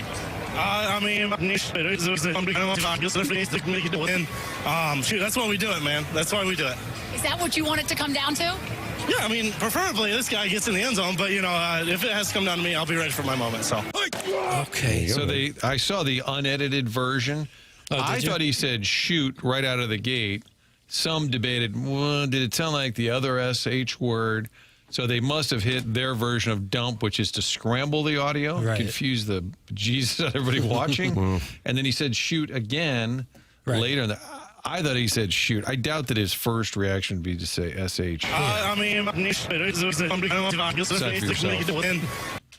The unedited audio does exist, and I think the man is saying shoot. It's unfortunate he had his big moment. He'll be hard-pressed to beat that moment at any point in his career. Probably 40 million people still watching at that point. The Missouri kicker gets scrambled with his audio because everybody's freaked out that he might have said a word that Nick Saban will say 10 times tonight. That's correct. Yeah, and exactly for some reason, that word, oh my God. The recovering alcoholic does. Tim, ask Pale about parking. What happened with parking? I think he's alluding to something that I don't know. Do you have a parking problem? No. Where'd you go this weekend? I didn't go anywhere. Well, I mean, I went somewhere, but I didn't go anywhere. You didn't want to pay to park? I like free parking. I don't understand why am I on the stand here? You're trying to change the subject now, aren't you? No, I don't know what he's talking about. What happened with the parking? What parking? The parking. A long-time sponsor. I know, and I love him. What happened? He's alluding to something that like two people know about. It wouldn't be funny on the air, and there's no point in doing it. No, there was something. Yeah, but it's like not now. And now I've done so thank you. You in trouble? No, I'm not in trouble. Oh, someone's in trouble. So you did do something this weekend? No. This would have happened Thursday. Okay. Whatever it was happened. Why is this cryptic? Cryptic is the day is long, is what it is. All right, Doug. I don't know. We'll bail Jackson out and do the design air heating and cooling email of the day. Where's the music? You are really sidetracked. Relax. Only 10 emails of the day remaining in the month of January. Currently, the incel at the other end of the couch has 2 wins. Everybody else who has won only has 1. Big point up for snatch grabs today. Hey, sexy boys.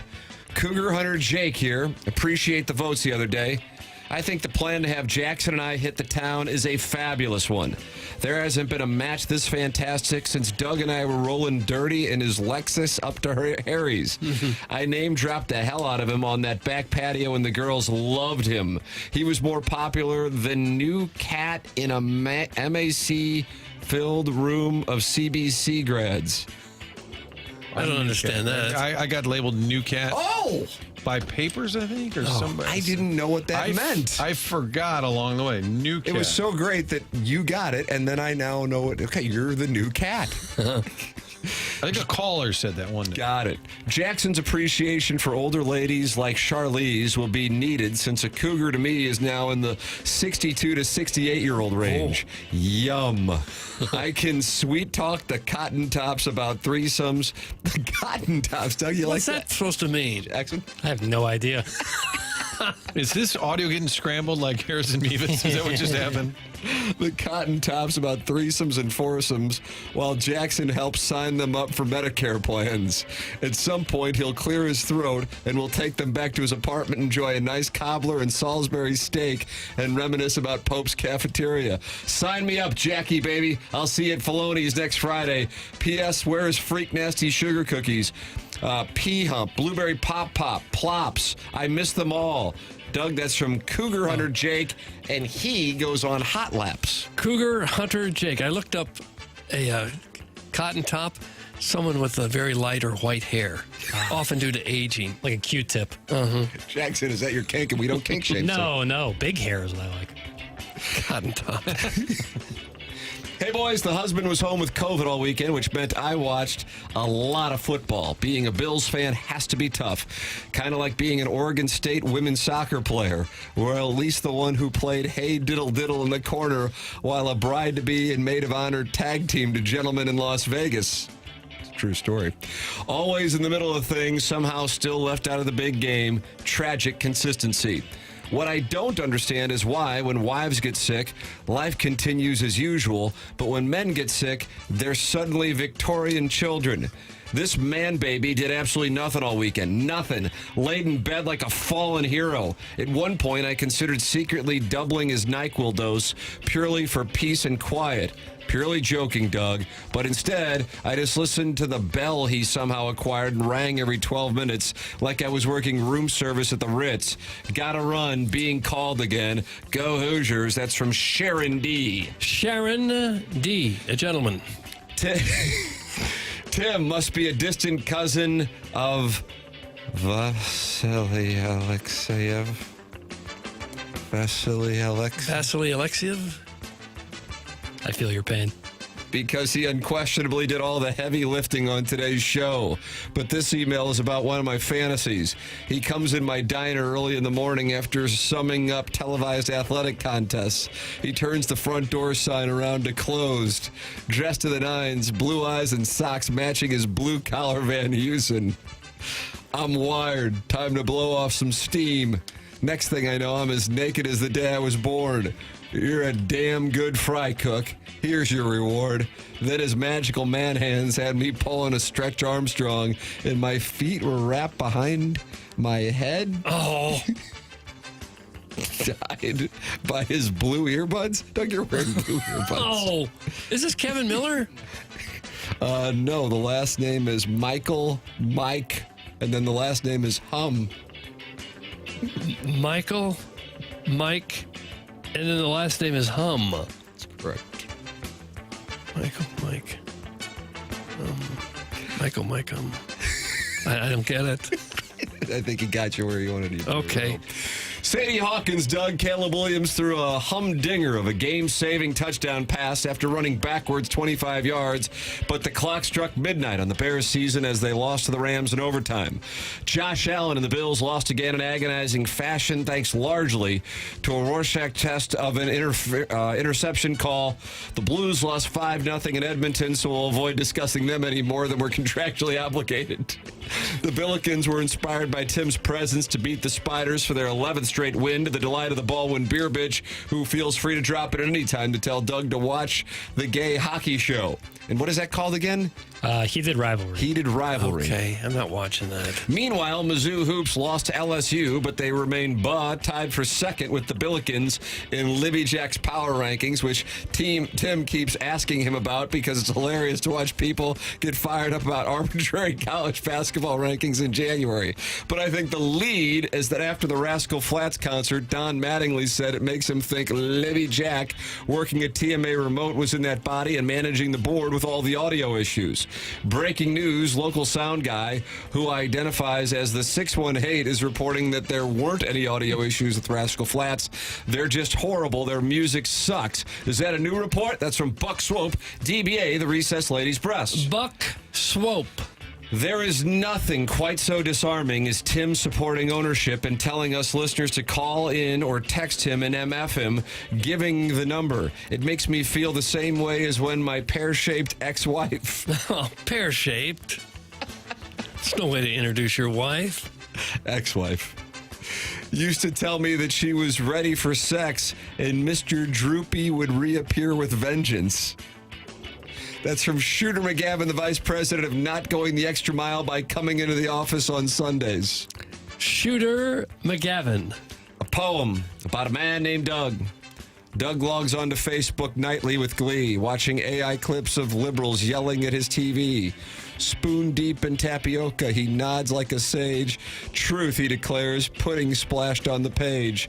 He'll fiercely defend Bill DeWitt's sacred rights, then log off dessert first, feeling smugly polite. That's from Whistle Snoot 3000. Whistle Snoot 3000. And finally, so the big title tilt pits teams from the Big 18 League against the BCC, both coast conference. College football is in chaos, but at least it hasn't been hit with basketball's betting scandals. Yet, the FBI apparently has the goods on the hoopsters charged with point shaving because if circumstantial evidence was enough, the Oregon quarterback would be checked into the Gray Bar Hotel and trying not to, and then it gets a little vivid. Doug, that's from... He doesn't have a name. Doesn't have a name. Makes it tough for us to vote for you. Doesn't have a name.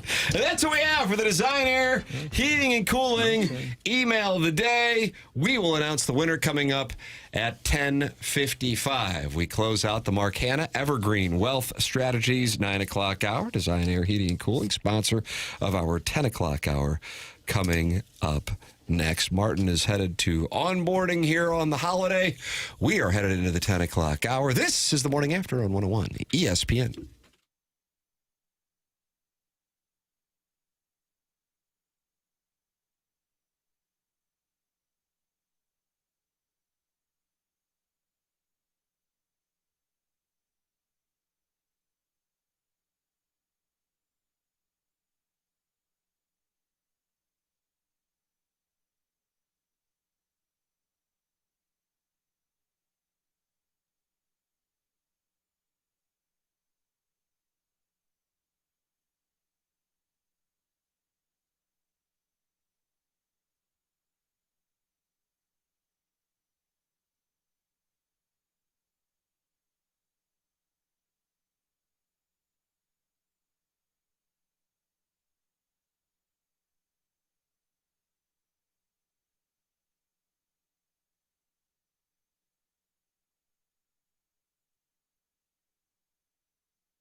This is Jackson with a Sports Center update brought to you by Saliga Heating and Cooling. The Rockets defeat the Pelicans last night, 119-110. And in his 18-point effort, Kevin Durant passes Dirk Nowitzki for 6th all-time scoring in NBA history. That was another Sports Center update brought to you by Saliga Heating and Cooling, a Daikin heating and air conditioning dealer.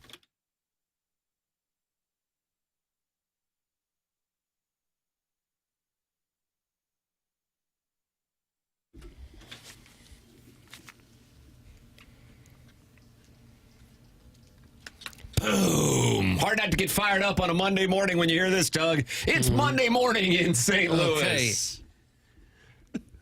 All right. I'm ready to go.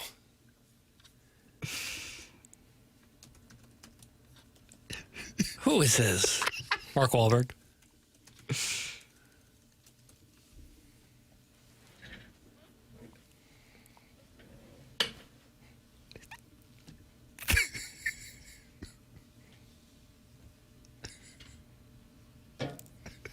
It's pretty good, though. I guess they'll be playing this in the Miami great. locker room tonight. The song could be good, perhaps with a different vocalist. I think he was intentionally singing poorly. Okay. Bow! Bow! Bow! I think. I hope. That was Dirk Diggler trying to turn into pop music. Okay. With John C. Riley. Yeah. They'll join us tomorrow in studio. It's TMA 101 ESPN, Design Air, sponsor of the 10 o'clock hour here on the program. Hey, welcome back to Appliance Discounters, Doug. Longtime TMA sponsor back on board and sponsor of Doug's suspension logule. TMA listeners, Appliance Discounters has an exclusive deal just for you. Come in to Appliance Discounters, and you are going to receive an instant 5% rebate off your next appliance purchase. How about that? That could be a lot of money. It's a nice hit. I'm telling Sure. you. That's right. 5% instant savings off Appliance Discounters' already low prices. In addition to the 5% instant rebate, you can receive other factory rebates, some up to $1,500 direct from the manufacturer. Now you know why. They are called the Appliance Discounters. That's 5% for TMA listeners. Sweet Mother of Mercy. That's a lot. Sure it is. Telling you. This place means business, especially when they sponsor the suspension law. They're not just playing around. They anymore. want justice, it sounds like. I think they do. Huge savings, locally owned, next day delivery, 18 months, interest-free financing, all from the #1 largest family-owned appliance retailer in St. Louis with 7 St. Louis area locations: Afton, Baldwin, Concord Plaza, Earth City, Maplewood, St. Charles, or shop online at theappliancediscounters.com. That's theappliancediscounters.com. So when you contact this program, just know that you could be suspended in the Appliance Discounters suspension log. The suspension won't feel good, but going to Appliance Discounter certainly will. No. That's a little pick-me-up. No, it's a nice kick in the backside. Jackson, they are set up shop outside of Hard Rock Stadium in Hollywood, Florida. Doug, is that just off I-95?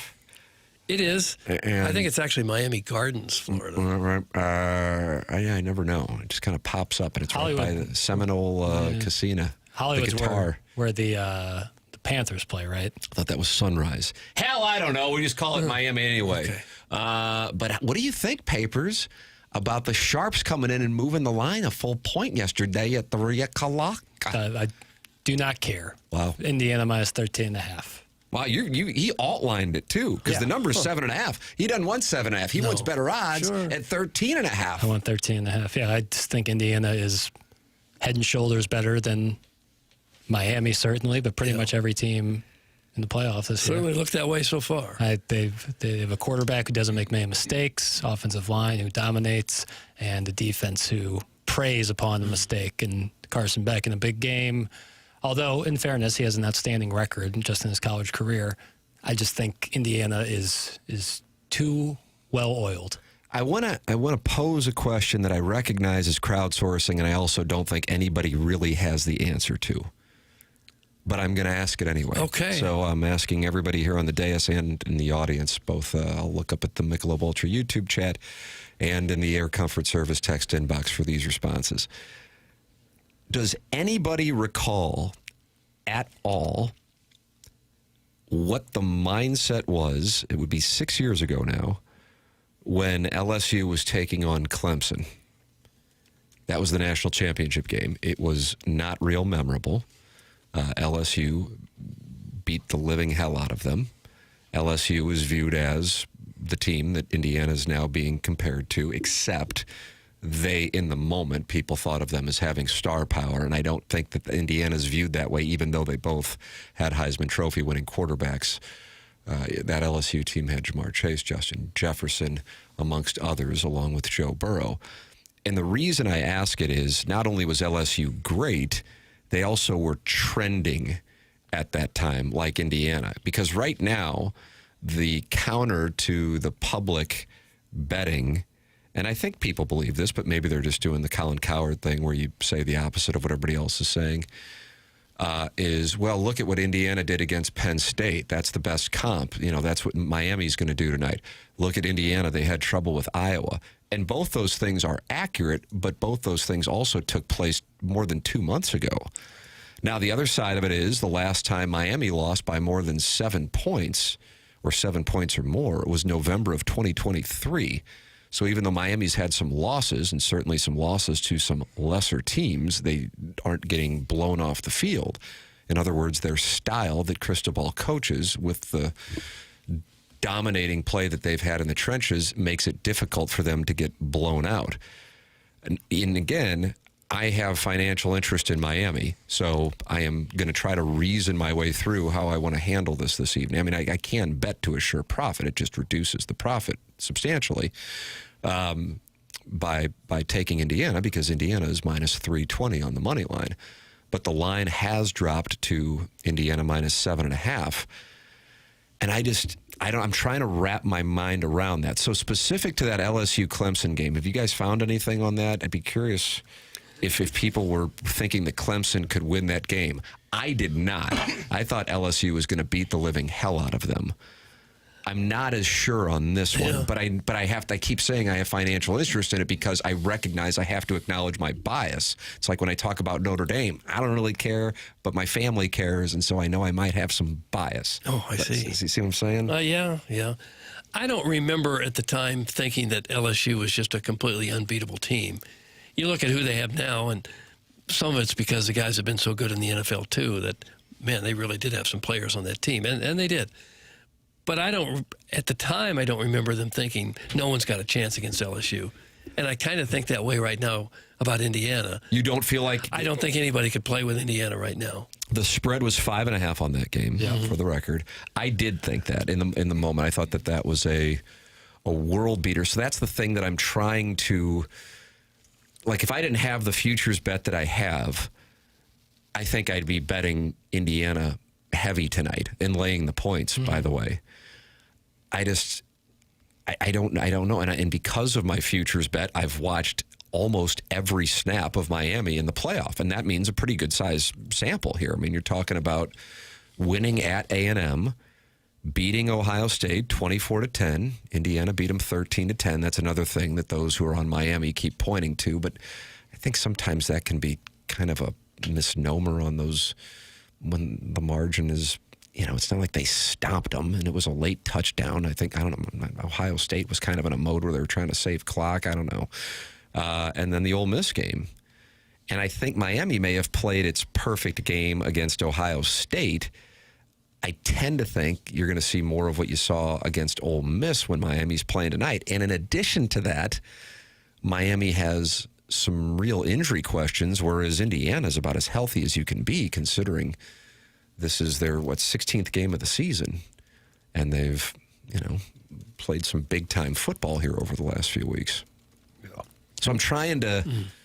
because I'm like you guys, you ask me what I could bet if I weren't, in the spot that I'm in. It's a good spot to be in, don't get me wrong, but I would take Indiana and I would lay the points.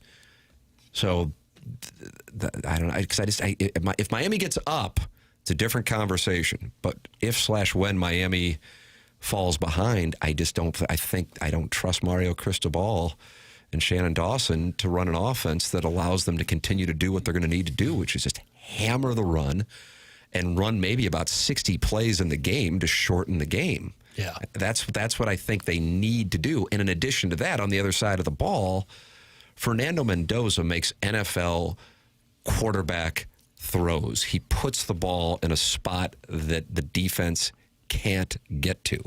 Now, maybe Miami's pressure will force him to make some mistakes, but it's not like he's played against, awful teams. Right. No. Right. And I think in a perfect world for me, Miami comes out, scores on the first possession. They get the ball, goal. They score a touchdown on the first possession on a scripted drive. But maybe Malachi Toney breaks one because he is a game changer. He's an absolute game changer. Then I live bet Indiana even more. That would be my hope, is that Miami comes out and scores first. Then That's the worst case scenario for me. Oh, no, that is what I need, actually. I do need that because then I can get Indiana. Right, then you can live bet Indiana. Right. I bet the numbers are still going to be heavily favored. Yes, you're exactly right. It would need to get to 14 because I was watching it when Ohio State was down 14-0, and I still think Ohio State was a slight favorite. Right. Yeah. Yep. You're going to need to get that. But honestly, any positive I can get for Indiana, I think they're going to roll them. Miami has such a good pass rush. It wouldn't surprise me if they give Indiana and Mendoza a struggle in the early going. But it's hard to keep that up for 4 quarters. And I think over time, Indiana will wear them down. It may not come quickly, but by the time it's over, I think Indiana will be all right. It's a screw-up that the number 10 team is playing against the number 1 team. This should be Indiana versus Oregon tonight. That's from the 636. Well, they earned it. Miami earned it. They beat a good Texas A&M team. They beat Ohio State. They beat Ole Miss. What do you want from them? And we got Indiana, Oregon, and it wasn't even a ball game. Tim, sounds like you're in a tough spot. How are you hedging your ticket? That's from Dino Bravo. I have not made a decision. I put Doug 12%, 11.7 to be exact, percent of a hedge of my total potential prize on Ole Miss. So I still have, what do you call it, dry powder, low-hanging fruit? What are those terms that Cardinal fans like? I think it's low-hanging fruit's the one that got him. And interestingly, I was having this conversation with my wife after we were hanging out at that J.J. Twigs on the South Side following the Billikens game. And she had a couple of libations, and she was shooting from the hip. And she goes, "Oh, we're going to talk about this again." And I said, "It's either this or lesbianism." So your choice. That's all I got. Dealer's choice. Thank you. And she goes, I don't even know why you hedged in the first place. You saw value, you made the right play, so you just run with it. And I'm like, God, that's so interesting that you see it that way, because in my mind, I just want to assure profit. Should be your only goal, I think. But she was, and I think some of the people who have done very well in business, and they're also gamblers, there's not a chance in the world they would hedge. Really? So it's, oh, hell no. You think? Well, yeah, but I don't know. Well, so it's because again, it was the bet is two $25 bonus bets. Right. I have nothing in it. Right. But and to be clear, because my brother Danny texted me. He goes, "Hey, I got some people who want to know what you would win."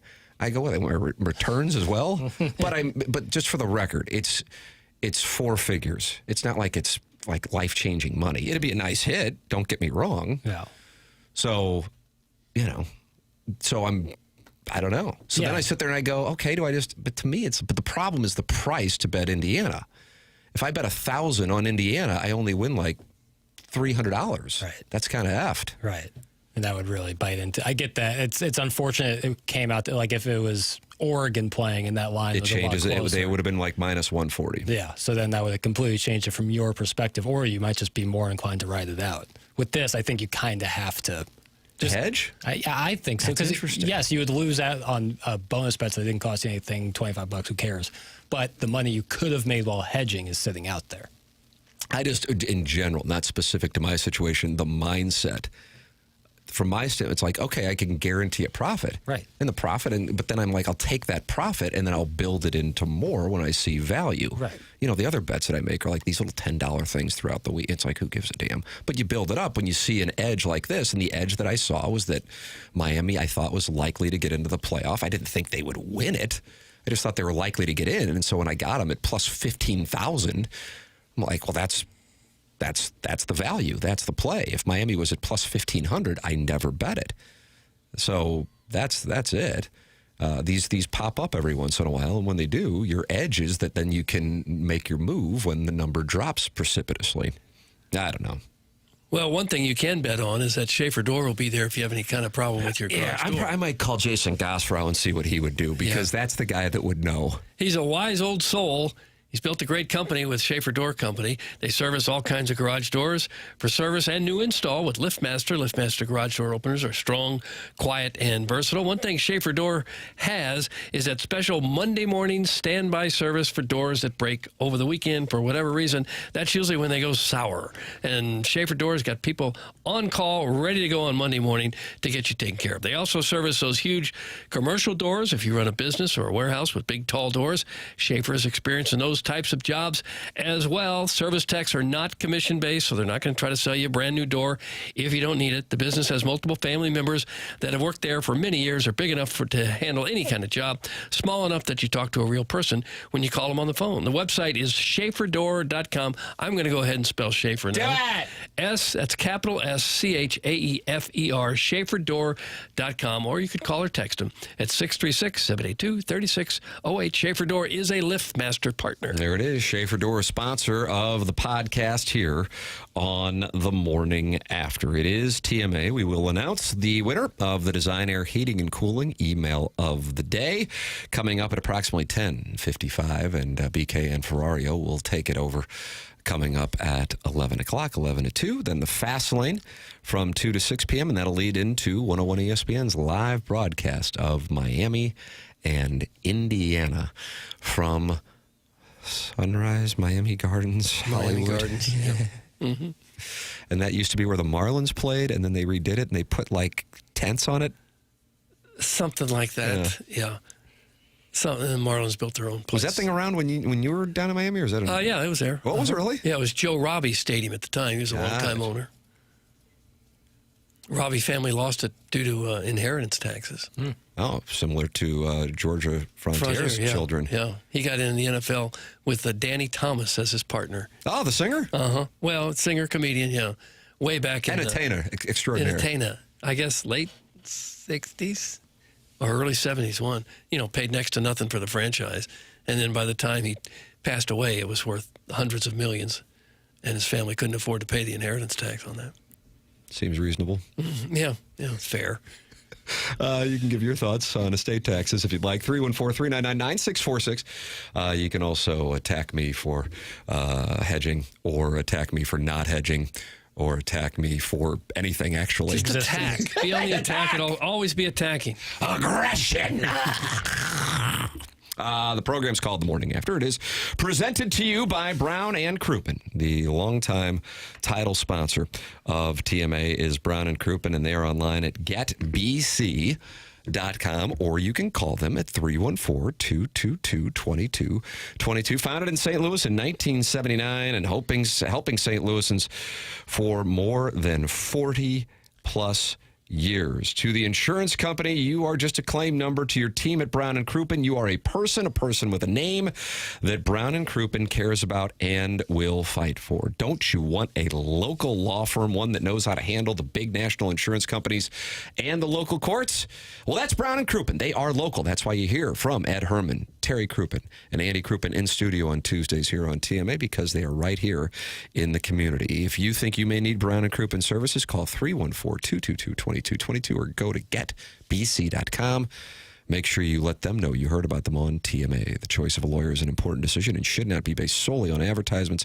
Past results are no guarantee of future results, and every case is different and must be judged on its own accord.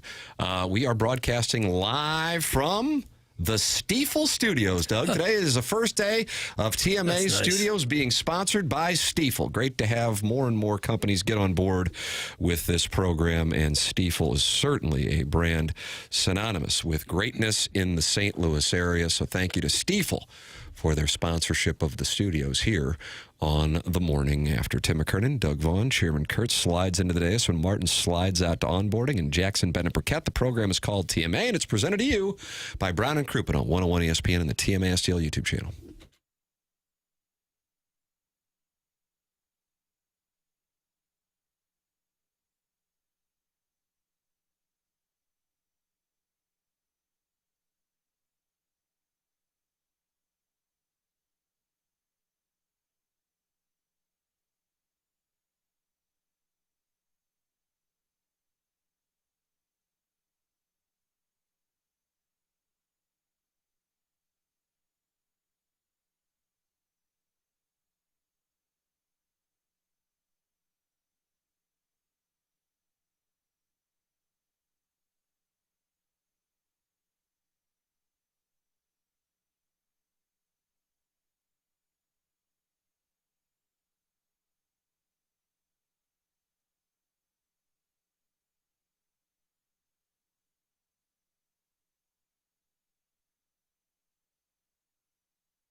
I booze my wife up all the time so we can talk sports betting.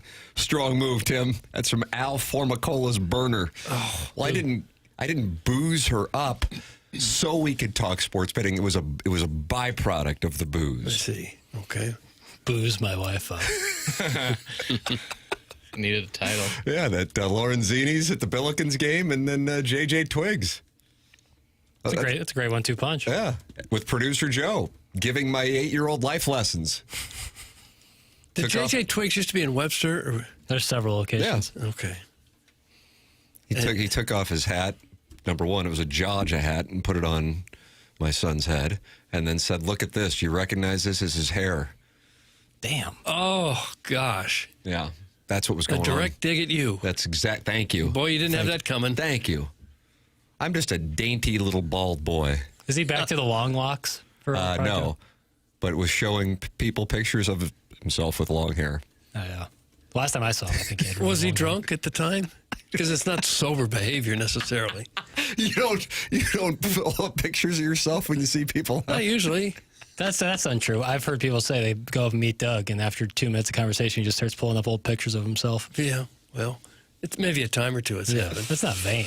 No. Indiana minus 13.5 is booked at plus 164 on FanDuel. Thanks for the tip, Jackson. This is how I will pay for my kids' college. That's from Shooter McGavin. You just paid for children to go to school with your play. Yeah, that's what I think. I did the same thing against Alabama when Indiana took on Alabama. What'd you do? Indiana minus 13.5 alt spread. Ooh, nice. Yeah. You got handsomely paid, sweat free. Could have gone even further. Yeah. This one, 13.5 seems like a fair number. 2-touchdown victory. We just referenced that Stiefel is now the studio sponsor here on The Morning After. And we are thrilled to have a classic St. Louis business as the studio sponsors on TMA. Doug, what can you tell me about Stiefel? Well, I know they've been here for more than 135 years now. That's hard to believe. And I was down there a month or two ago, and it's the same street where they started the business in 1890. I don't know if there's another St. Louis business that could say that here we are 135 years later, still on the same street. But they do just about everything, money-related, wealth management. If you want banking through Stiefel, they can do that. If you own a business, they got a full-service investment bank for you. Basically, if it involves finance, Stiefel has a solution for you. They got 12 offices in St. Louis, more than 400 nationwide. They combine local experience with that national reach. And unlike many firms, Stiefel isn't bank-owned. They own their own bank. That independence allows them to focus on one thing, and that's doing what's best for their clients. A philosophy that's made Stiefel one of the fastest-growing wealth management firms in the world. Their tagline is, where success meets success. Great sponsor around town. They sponsor the Cardinals, the Blues, Stiefel Theater, Stiefel Charity Classic, the U.S. National Ski Team. Just a fantastic St. Louis-based business, and we are proud to have them as one of our main sponsors. Tim, aren't they offering you a decent cash out currently? I don't see why you don't just take your profits now and then take Indiana like you want to. That's from Little Jackie's Rolling Papers. Little Jackie's Rolling Papers, that's a great question. That's a fair observation.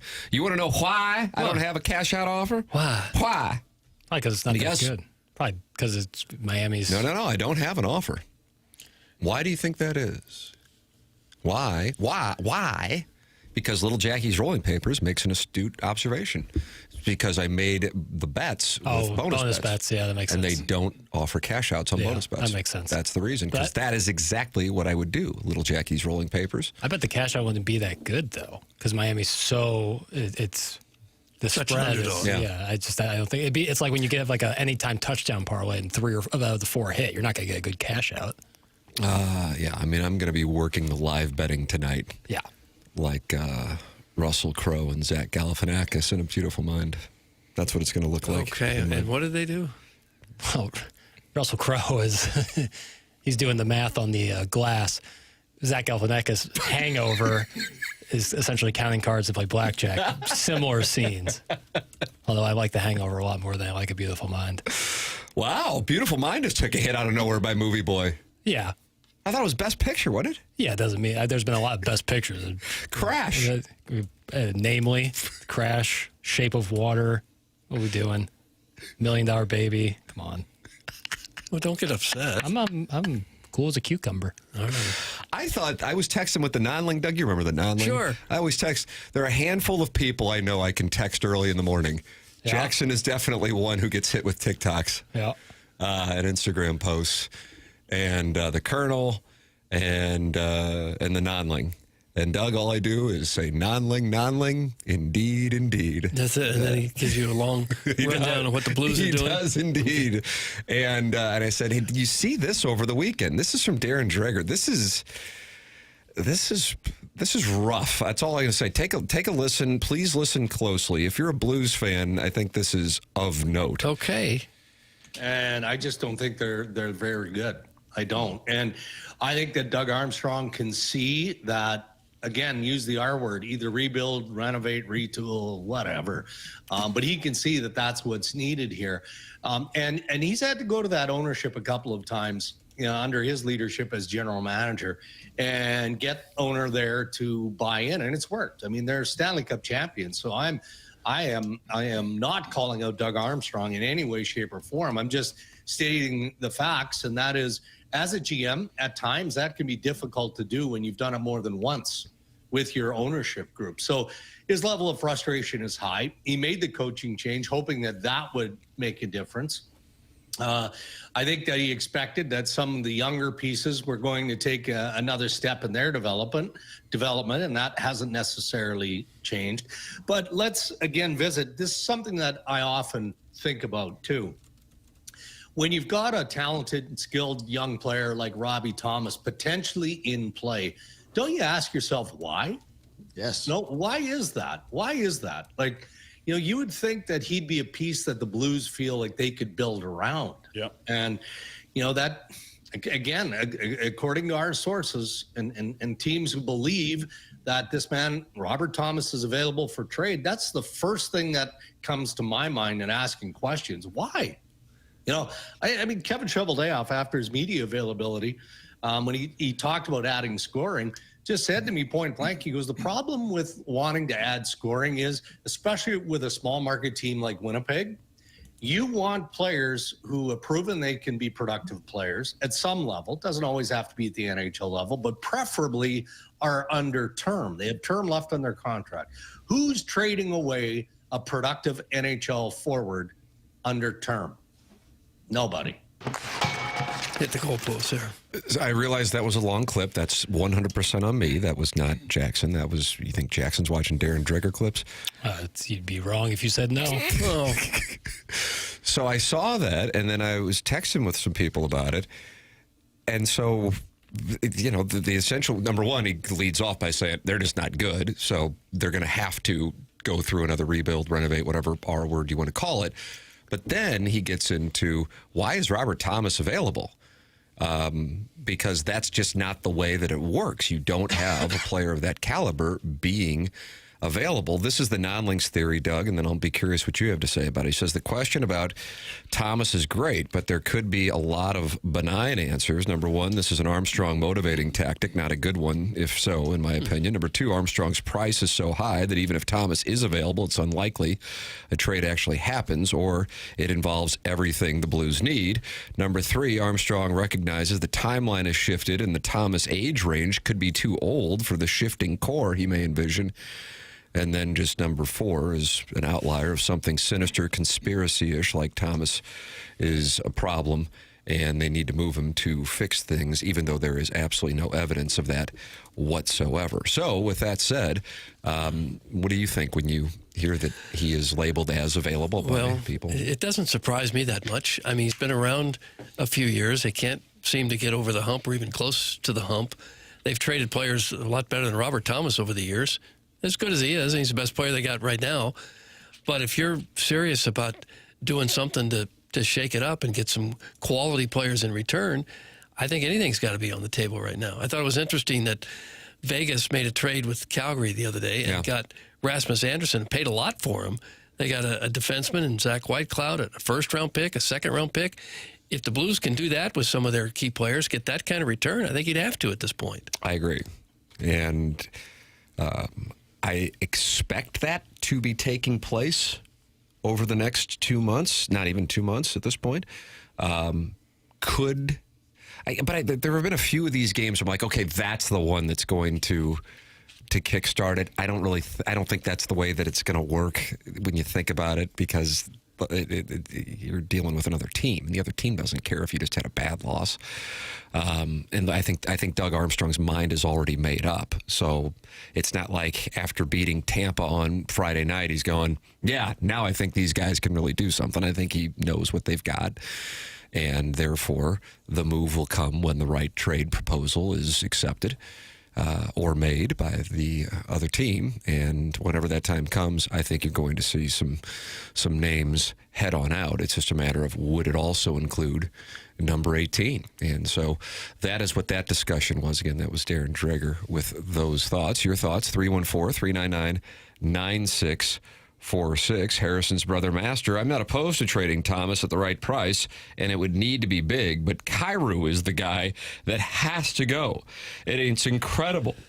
We're talking about Thomas and not Kyrou. He hasn't scored a goal in 13 games. The healthy scratch didn't work. It's from Harrison's brother Master.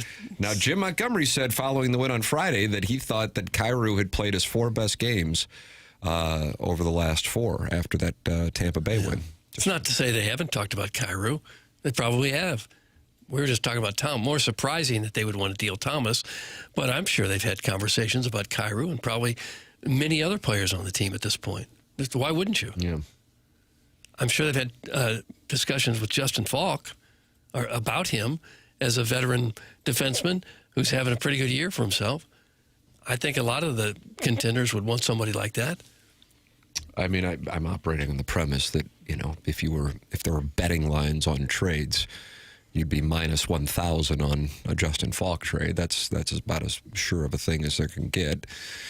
And I would imagine Shen would be right up in that category as well.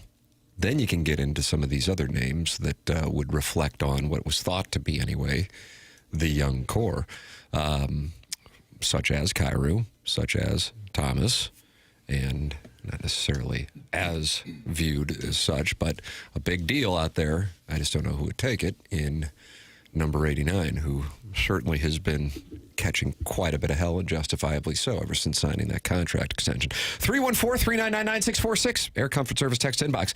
Then you got the Michelob Ultra YouTube chat, youtube.com/TMASTL. This is the Morning After, presented to you by Brown and Croup on 101 ESPN.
Why'd you request this? Well, I did this song. This is me here. And so I just wanted to show myself off a little bit.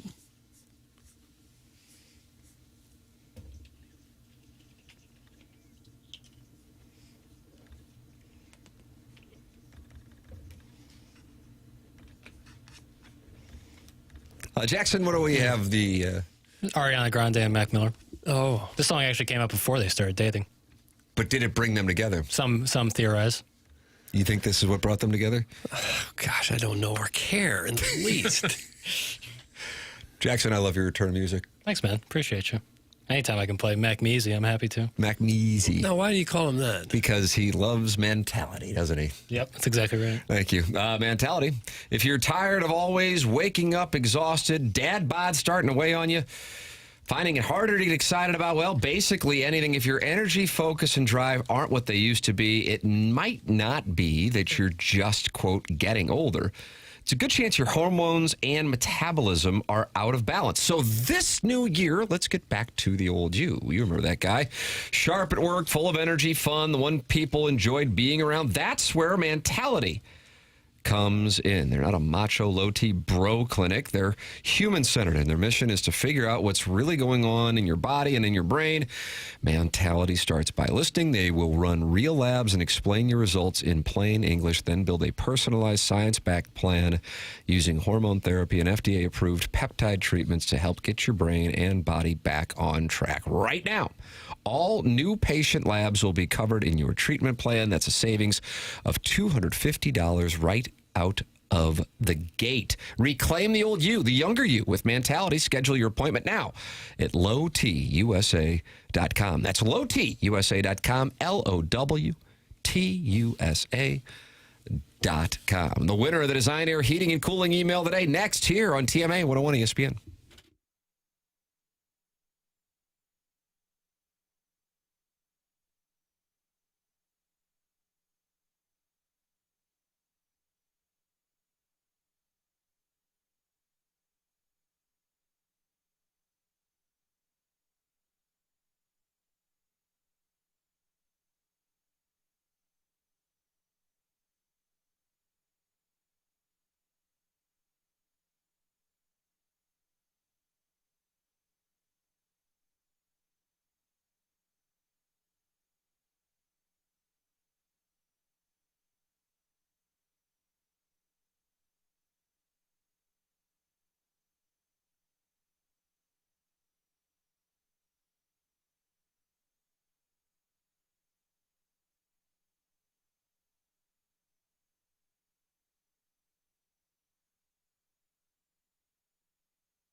This is Jackson with a Sports Center update brought to you by Saliga Heating and Cooling. Blues off today, back in action tomorrow as they take on the Winnipeg Jets. Pre-game at 6, puck drop at 7 right here on 101 ESPN. That was another Sports Center update brought to you by Saliga Heating and Cooling, a Daikin heating and air conditioning dealer.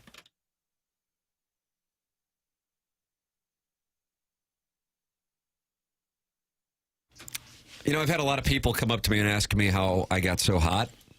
Okay. Now, hold on a second. Self-limiting. All right. How'd you do it?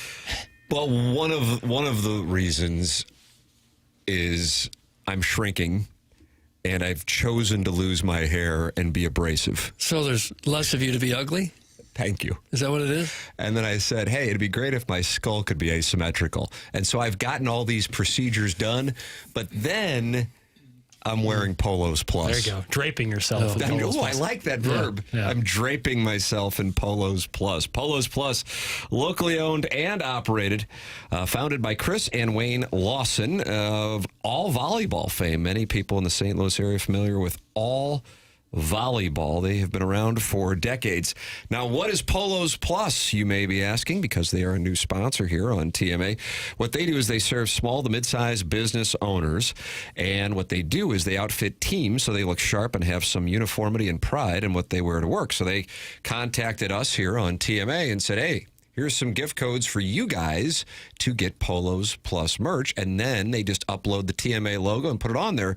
And you're going, oh, is it like some ham and egg like Caliber shirts? No. Far from it. No.